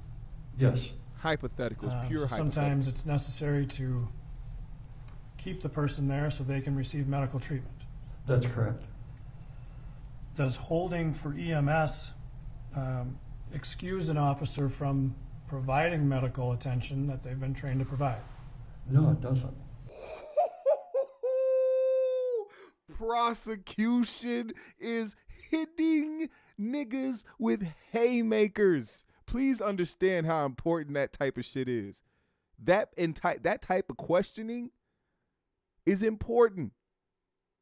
Did you hear what he just asked him? Think about this shit, man. Think he every time the defense has some dumb ass, fool ass shit to say,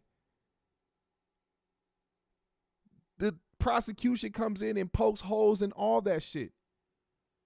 So just like when the defense came up and said holding for EMS means holding somebody in the position until EMS is there, that could have made the prosecutor or the jury be like, well, I guess that explains why he stayed on top of him, because his training says holding for EMS. He must have to hold him down and put his knee in his neck. But what prosecution just did was poke a hole in that. When you say holding for EMS, it doesn't excuse you from trying to provide medical attention to the person who is unconscious, unresponsive, not moving, not fighting back, not resisting, fucking dead. But let's keep going. Does holding for EMS excuse officers from continuing to use this decision-making model about the use of force? No, it doesn't.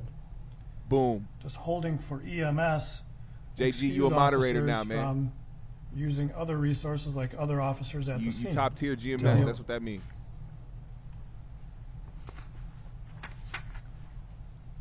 You were asked about handcuffs. If handcuffs are not properly locked, can they tighten? Yes. Can they loosen?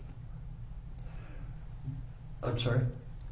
If they're properly connected, can they loosen? Mm-hmm. They can come open. But if they're locked, can they still tighten?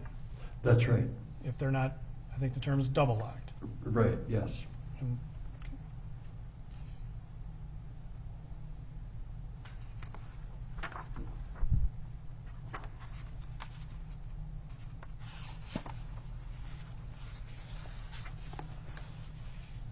based on your review of the body cams, did you see any need for Officer Chauvin to improvise by putting his knee on Mr. Floyd for 9 minutes and 29 seconds? No, I did not. I have nothing further, Your Honor. Any requests? All right. Thank you, Lieutenant. You may step down. Council sidebar?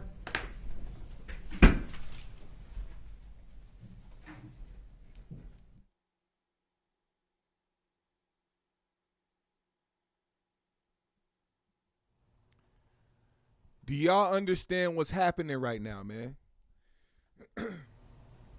Y'all got to understand something.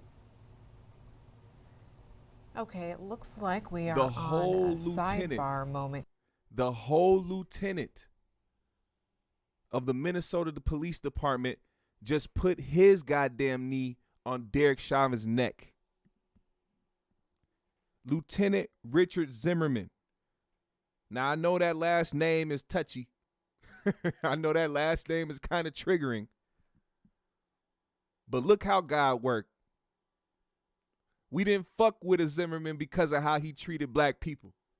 We didn't fuck with a Zimmerman because of how he viewed us. Now, all the way turned around in life, the universe works just like this. Another black man mistreated for no reason.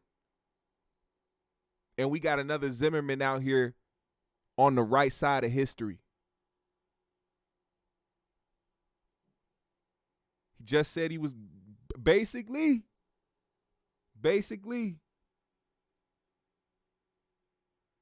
I got to tweet that. Lieutenant Richard Zimmerman put his knee on Derek Chauvin's neck.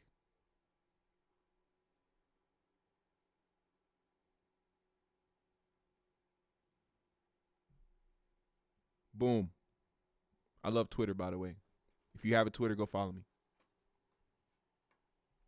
He rebranded that last name. You goddamn right. My nigga rebranded that last name like a motherfucker. I did not, I'm dead ass. I did not expect that at all. I thought he was gonna like at best play the fence. Like, yeah, it was wrong, but certain things we are taught, and in the heat of the moment, no, he did not let up. He let us know that what he thought happened was wrong. JG said what was really fucked up, he stayed on his neck way after he stopped moving. Fucked up shit for bro. That's the part that I'm talking about. That part specifically. Like, people got to understand, if George Floyd didn't become motionless, Chauvin would have got off. If he would have kept fighting and whatnot, and still been conscious on the way to the hospital, still moving, and then all of a sudden at the hospital had like some traumas or whatever, and ended up losing his life, then they definitely would have got off with the drug shit. But that wasn't the case. And I hate that the defense is trying to play it like that. What happened was clear as day. He did not let off of him. He didn't get off of this man's neck. And then on top of that, like I keep expressing, which I still haven't heard yet, which I know is going to be brought up at the end, because if you're a good fucking lawyer, if you're a good prosecution, this would be something you say for the end, just for the jury. But they need to bring up the fact that George Floyd expressed verbally himself what was killing him in the moment. Before he took his last breath, before he took his last glimpse at life, at earth, his last visual, his last breath, with all the strength left inside of him, he was letting you know what was killing him. Like I said, he didn't scream nothing. Oh man, these pills is killing me. Oh man, this COVID is killing me. No. He said, the knee on my neck. It wasn't just the bystanders. It wasn't just the people who was on the internet that saw the video. It wasn't everybody with an opinion. It wasn't Black Lives Matter. It was George Floyd himself speaking for himself when the shit was happening. Please understand that right there is more crucial than anything. Pleading for his life he was pleading for his life. He was begging. Now, I don't want to play devil's advocate, but because we're dealing with the police, you have to understand that certain things are looked at a certain way with certain communities. It's never looked at as a black thing or a racial thing. So people are going to go to the assumption that, well, you saw how he was moving. You saw how they had to struggle with him. You saw, first of all, let me let y'all in on something. Black people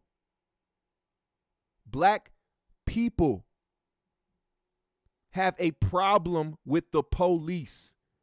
They don't want to be taken by them. They don't want to be arrested. They don't want to deal with none of that shit. I don't give a fuck if somebody's doing something illegal or not.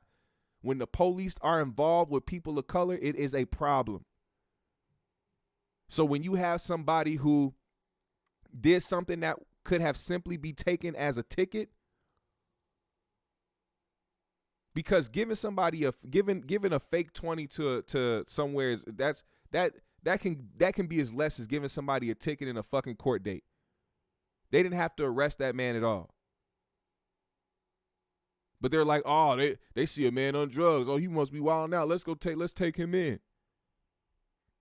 And then imagine him being like, yo, I didn't know. I don't know what the fuck. Why the fuck you arrested me? Nigga having a regular ass day chilling, bought cigarettes, finna go kick it with people. Then all of a sudden, he's dead. Now, please, like, I want somebody to answer me one question, especially for the motherfuckers who will eventually see this video and try to put some stupid ass comment, most likely somebody white. I want y'all to answer me a question. What did George Floyd do wrong that day? What did he do wrong that day? We don't know if he knew that $20 bill was fake or not. So what did he do wrong that day? Don't bring up no counterfeit $20 bill. Nobody knows. I swear to God, nobody knows. There's no fact. There's no proof. There's no evidence that he knew that he had a fake $20 bill on him. And if you guys want to bring up the drug shit, let's just say he was high and didn't understand that he had a fucking fake 20 on him. There you go. Let's X that shit out. Now tell me what George Floyd did wrong that day. If you can give me an answer to that, and I'm talking about it has to be something wrong that requires a death sentence for him to get killed. What did he do wrong that day? Explain to me.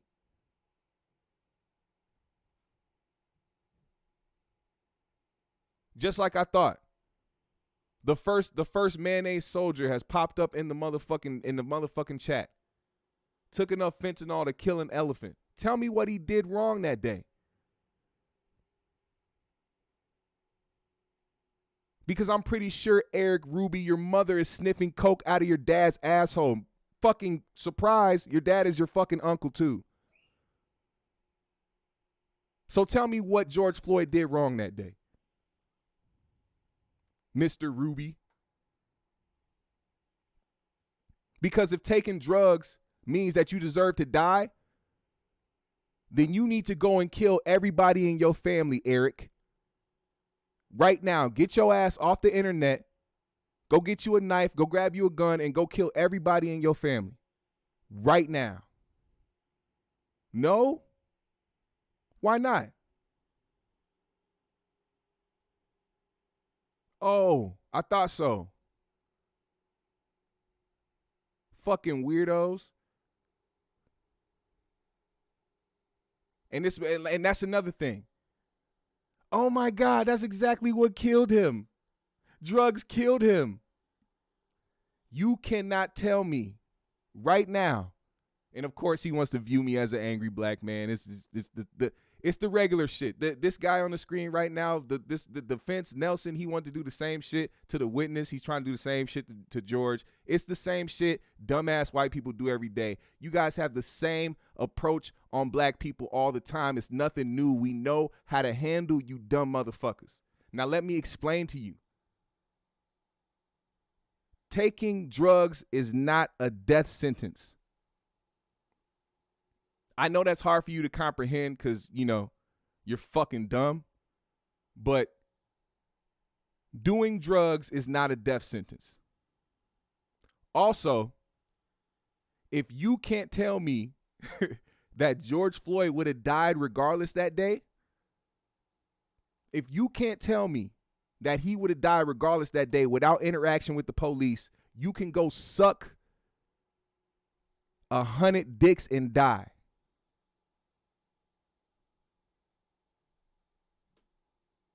For real. He said, you told me to kill my whole family. That's pretty angry. No, I gave you an example. Everybody in your family has done drugs.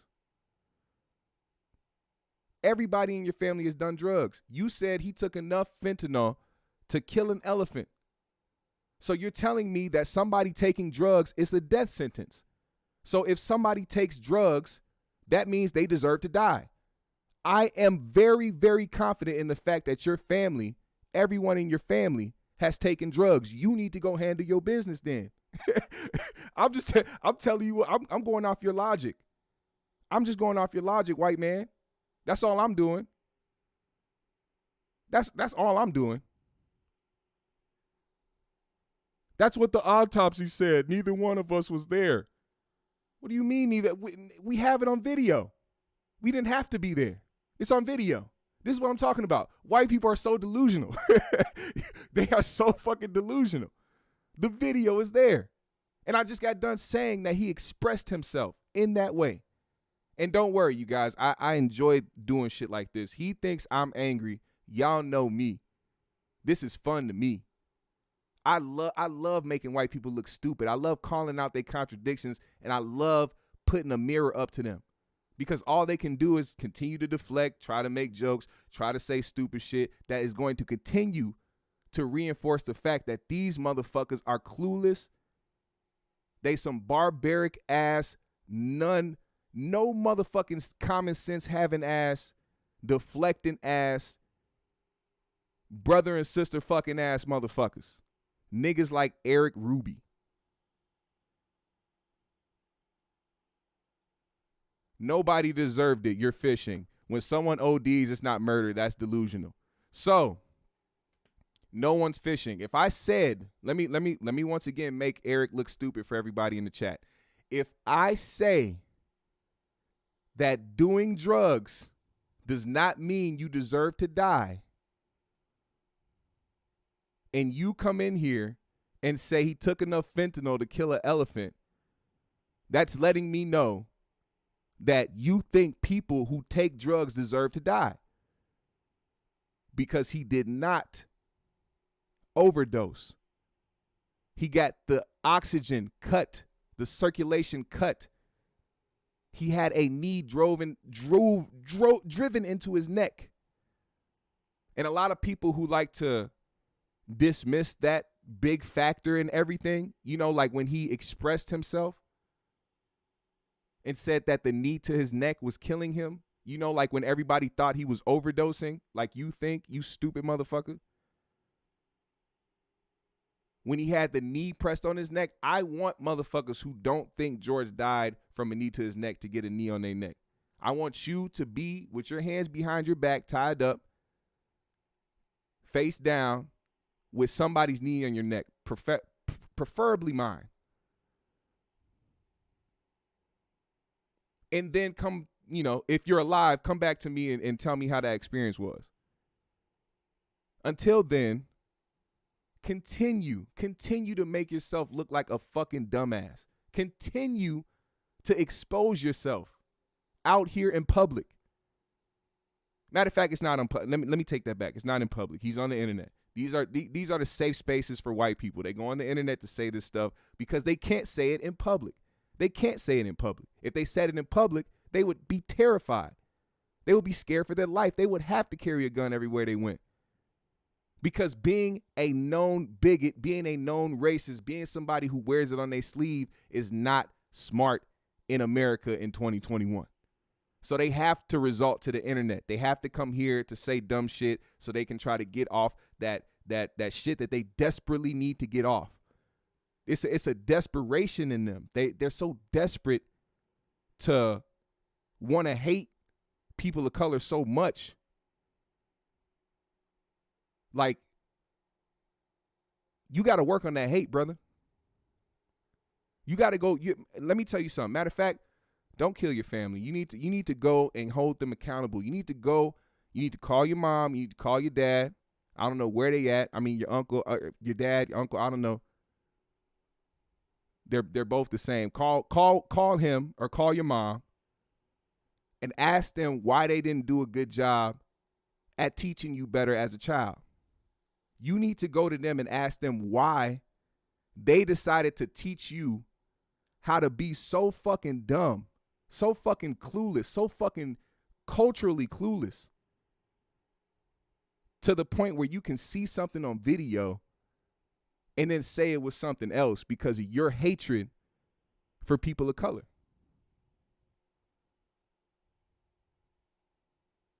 That's what it is. He said he's giving me views.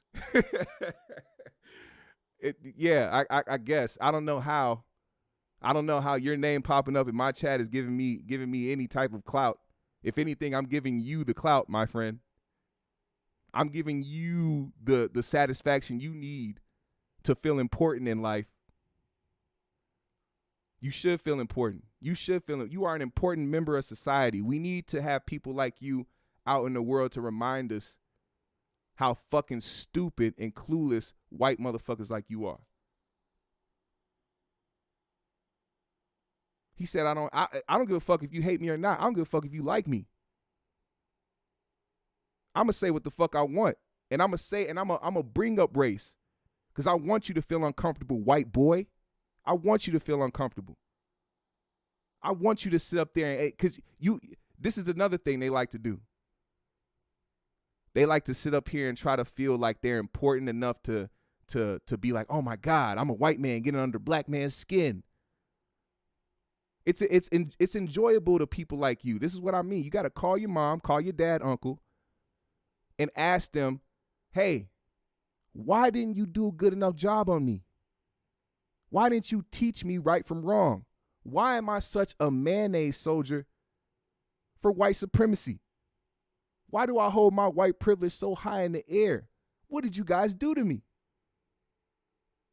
Please set up my counseling sessions so I may get through this whiteness without any more hiccups. I want you to sit at home. I want you to gather your hummus. I want you to dip your motherfucking cauliflower. And I want you to eat slowly and think about it. Think about what you did. All right? Now, moderator, JG, get my mans up out of here. Anyway, back to cold hard facts. Let me fuck with y'all, man. I spend too much time on him. Like I said, you need to get that off, man. As a black man, you got to get that off, man. Don't ever be afraid to say some shit back to these weird ass white people, man. They do some weird shit and they say shit because they don't expect you to have this type of mind. They don't expect you to be intellectual. They expect you to jump off the handle and start saying a bunch of random shit. No, we know these type of people. We know who they are. We know what they're like. But sometimes you got to remind him. He's going to sit with this all day. All day. He's going to sit with this and you'll be like, man, you should have seen what I did on this guy's YouTube channel, man. I was talking about George Floyd and, yeah, my life, man, my life is great. My life is great. I was in this guy's YouTube comments, man. He was talking about George Floyd, and I was like, yeah, he took enough fentanyl, man. Like, look at me, man. I'm white. Man, if you don't go bathe in some fucking mayonnaise, get the fuck up out of here.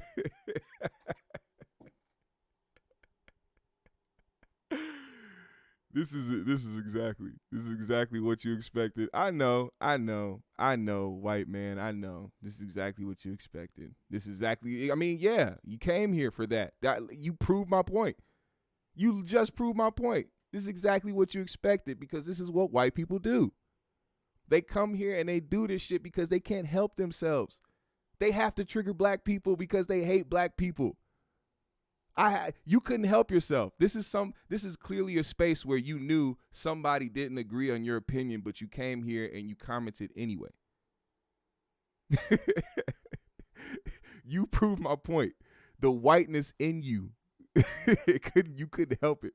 He said if he took that much drugs, he wouldn't have been trying to buy cigarettes. He seemed pretty active to me before he got that knee in his neck. See, but I don't know. People don't like to pay attention to shit beforehand. If George was overdosing, I don't think he would have been able to motherfucking do everything that he was doing before he got put on the ground.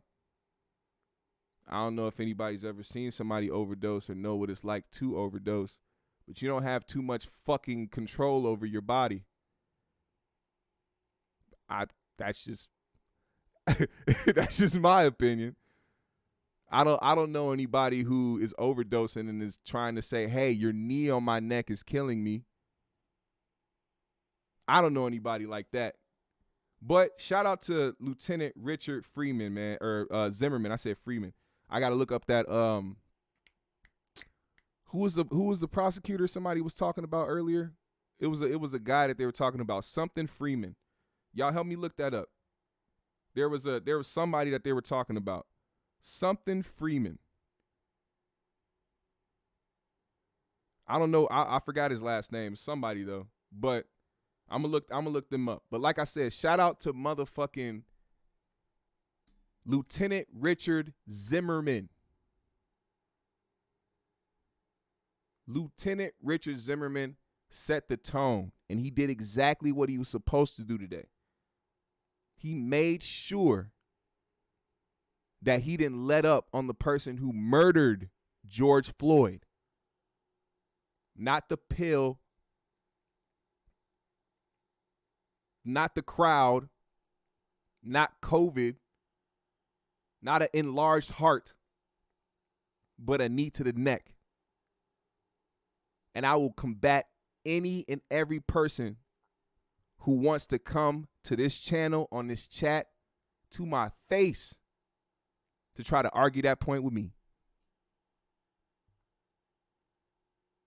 Catch a Freeman. Won't you take my black asses out of here? Man, I want to watch Boondocks. I think this is a good time to revisit the Boondocks, man. If y'all ain't seen the Boondocks in a while, go ahead and revisit them seasons, because this is a good time to feel black and empowered. It's a good time to reinforce that feeling. So if you've never watched it, you slipping. But if you haven't watched it in a while, go ahead and revisit that shit, because the Boondocks is a motherfucking timeless ass, amazing ass, well written ass show. One of the best shows ever. Can't even categorize it as a cartoon, even though it is a cartoon. It's one of the best shows ever. I'm glad you brought that shit up, because I'm gonna watch some Boondocks today. It's been a minute. But the trial continues, man. The trial continues. And so far, so good today. Usually over the past few days, I've been leaving this trial feeling fucked up. I'm talking about fucked up. Like, everything that's been going on has been nigga. Like, I can't explain enough how much has been like weighing on my motherfucking soul. So, I appreciate y'all for pulling up in the chat, man. I really thank y'all for coming up, doing y'all thing, man. I even appreciate Eric Ruby's white ass coming in here and trying to stir up the pot. He kept me talking for an extra, I don't know, 20, 30 minutes. But yeah.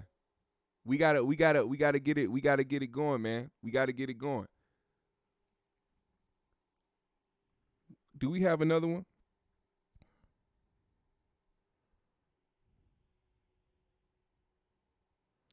He said he swallowed the drugs when he was still in his minivan. First of all, he wasn't in a minivan. He was in a Mercedes. Second of all, like I said, people who are overdosing don't tend to have the ability to move the way George was moving. Now, you can say over time the shit could have affected him, but you need to pay attention to the court. Pay attention to the times. They specifically pull out time frames. There was no, in that time frame, between the time that shit happened, because they said that they found residue. No, don't go in on this guy. He didn't come here disrespectful. He didn't come here disrespectful. He has valid points. Valid points, because the defense is out here trying to use the drug excuse. So I want to allow this to be a time to educate and not a time to sit here and be combative. He came here and said what he said, and he also gave a reference to what he said. He's not coming here malicious. We are having a discussion now. He's not like the weirdo before. Now, let me answer to what he's talking about. They also said they found white substances in the car spread out in the back of the car. That was on the second search of the car, not the first, the second search. Now,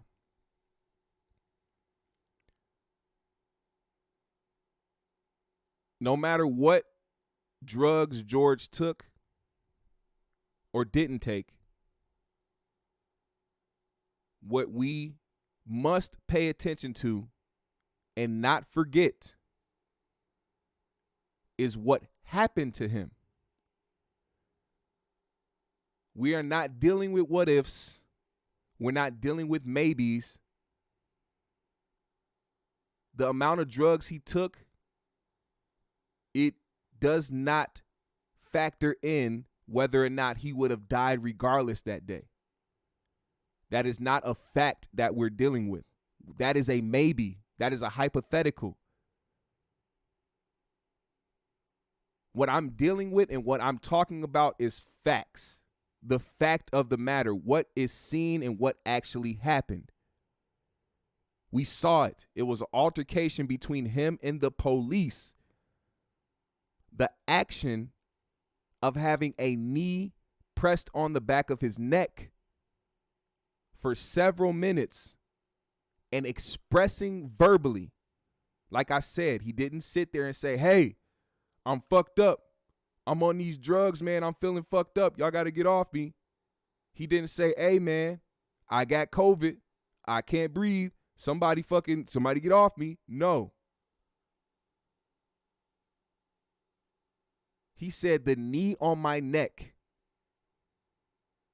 The knee on my neck is killing me. Now, okay, let's also play devil's advocate again. Let's say if all those factors are into it, right?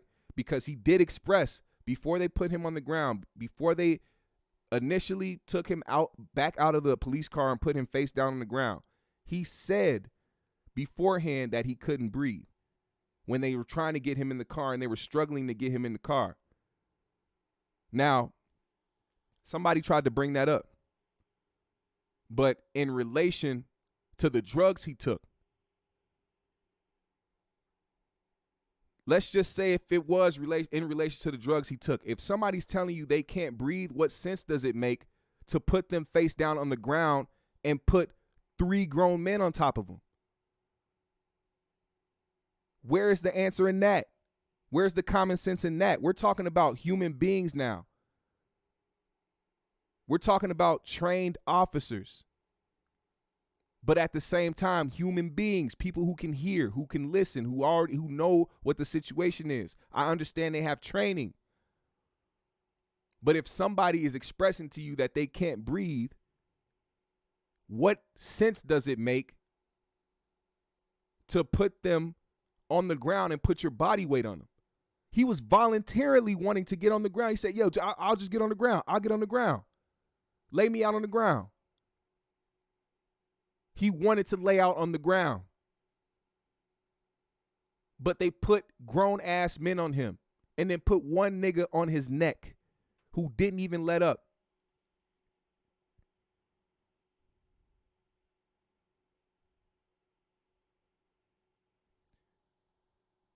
Ambulance got there, knee still on his neck. Ambulance put the flashlight up to his eyeballs, knee still on his neck. Ambulance goes back to get the stretcher, brings the stretcher out, put the stretcher down, take the shit off the stretcher, knee still on his neck. Whole time he's unconscious. The people on the fucking side of the fucking sidewalk are yelling. He's unconscious. He's not breathing. He's not moving. He's motionless. What is the point? What is your use of force for now at this point? He's knocked out. They don't have, and we're talking about somebody who, let's just say he did overdose. How are they helping? How did they help try to provide medical attention to somebody that they felt like was overdosing? Let's talk about that. They clearly all felt like he was on drugs. They clearly all knew he was on something, right? Because Officer Tao, the Asian officer who was keeping everybody back, said repeatedly, don't do drugs, kids. This is why you don't do drugs. So they knew he was on drugs. So it was a possibility that he could have had an overdose. What is the sense of putting your knee on somebody's neck and causing more pressure, causing more harm to somebody you already think is going to overdose and die?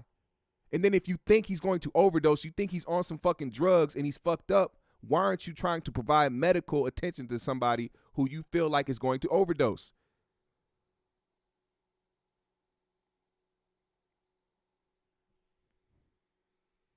Damn, I don't see no more I don't see no more comments from my man. I guess that answers the question. This is what I mean, you guys. Stay in the realm of common sense. Because anybody, and this is no disrespect to you, Rooter, whatever your name is no disrespect to you. But people are going to continue to not see shit for what it is. Because for some reason, when it comes to us, there's excuses attached to all of it when there shouldn't be. People saw everything for what it was on video. There should not even be a conversation around it. There should be no conversation around any of it because we saw it. And like I said, in any other instance, if this was a regular court case with 2 regular citizens, the motherfucker who killed the dude would have been under the jail already because it was caught on video. There was no speculation. There was no hearsay. It was on video. That would be all the court would need. But we are dealing with a police officer. And when you're dealing with police officers, the situation is a little different. You're able to have excuses like this person did drugs. That sounds crazy. If a regular ass motherfucker in court tried to say, hey, this motherfucker did drugs, so I had to kill him, that wouldn't fucking hold up. It wouldn't even matter if a toxicology report came back and said this person was on this drug, that drug, this drug. It wouldn't have mattered because this is what happened to that person. They got killed. That's just what it is, man. So, as always, man, I appreciate everybody for pulling up on me, man. I appreciate everybody in the fucking comments, man. As always, I'm going to shout y'all out, man. And I'm going to lead off with this because usually I'll lead off with the tape, but my energy is up. My energy is up. Because a white man tried to come and intrude on our family. And when I don't let nobody mess with my family. I don't care what it is, whether you my family in real life or you my motherfucking GMS family on this goddamn channel. I ain't let nobody come here and disrespect any of us. So with that said, I'm about to meet this nigga with the same energy. We outside. On all streaming platforms, Black GMS, we outside. I'm going to shout y'all out, man. Thank y'all for pulling up on me. Shout out Loke Dog 606. Shout out to Ben Slim. Shout out to JG, a new moderator, man. You got blessed today, man. Top tier GMS shit. Shout out to Camara. Shout out to Marcus Speaks. Shout out to Claudia Garcia. Shout out to Marbles Walker. Shout out to Slam Newton. Hey, shout out Texas. He came in talking shit, but straightened up real quick, my nigga. Shout out to Raven Smith. Shout out to Jay Monte. Joe Sway. Shout out my nigga Joe Sway. My nigga Kid at Heart. Noel Alex. Shout out to that bitch ass nigga Eric Ruby. No more to speak. We burning the streets and y'all feeling the heat. You don't understand. Take several seats. We got over 400 years of receipts and I ran out of patience explaining the violence. Part of the problem is you staying silent. All of my brothers and sisters we riding. Fuck that shit up, my nigga, go riot. All this pain and they want us to hide. Hey, shout out Roto Rooter. Niggas and listen to Whitey. KKK be the ones with the badges. Protecting the Sean, my nigga Sean came up with this motherfucker, man. Shout out to you. So burn this place down to ashes. It's a revolution. My niggas, man. People tired of white excuses. Hit the like button if you ain't hit the like button, man. Hit the subscribe, hit the bell. Go get GMS episode 1, 2, and 3. Justice for motherfucking George Floyd overall. I'ma end it like that. Put a GMS in the comments. Put a fist in the comments. Let's go. And if they forget, say their name. We outside, Trayvon Martin. We gon' ride, Eric Garner. We outside, Samir Rice. We gon' ride, Mike Brown. We outside, Freddie Gray. We gon' ride, Lando. We outside, Breonna Taylor. We gon' ride, George Floyd. We outside, Alton Sterling. We gon' ride, Antonio Martin. We outside, Walter Scott. We gon' ride, Jamar Clark. We outside, Corey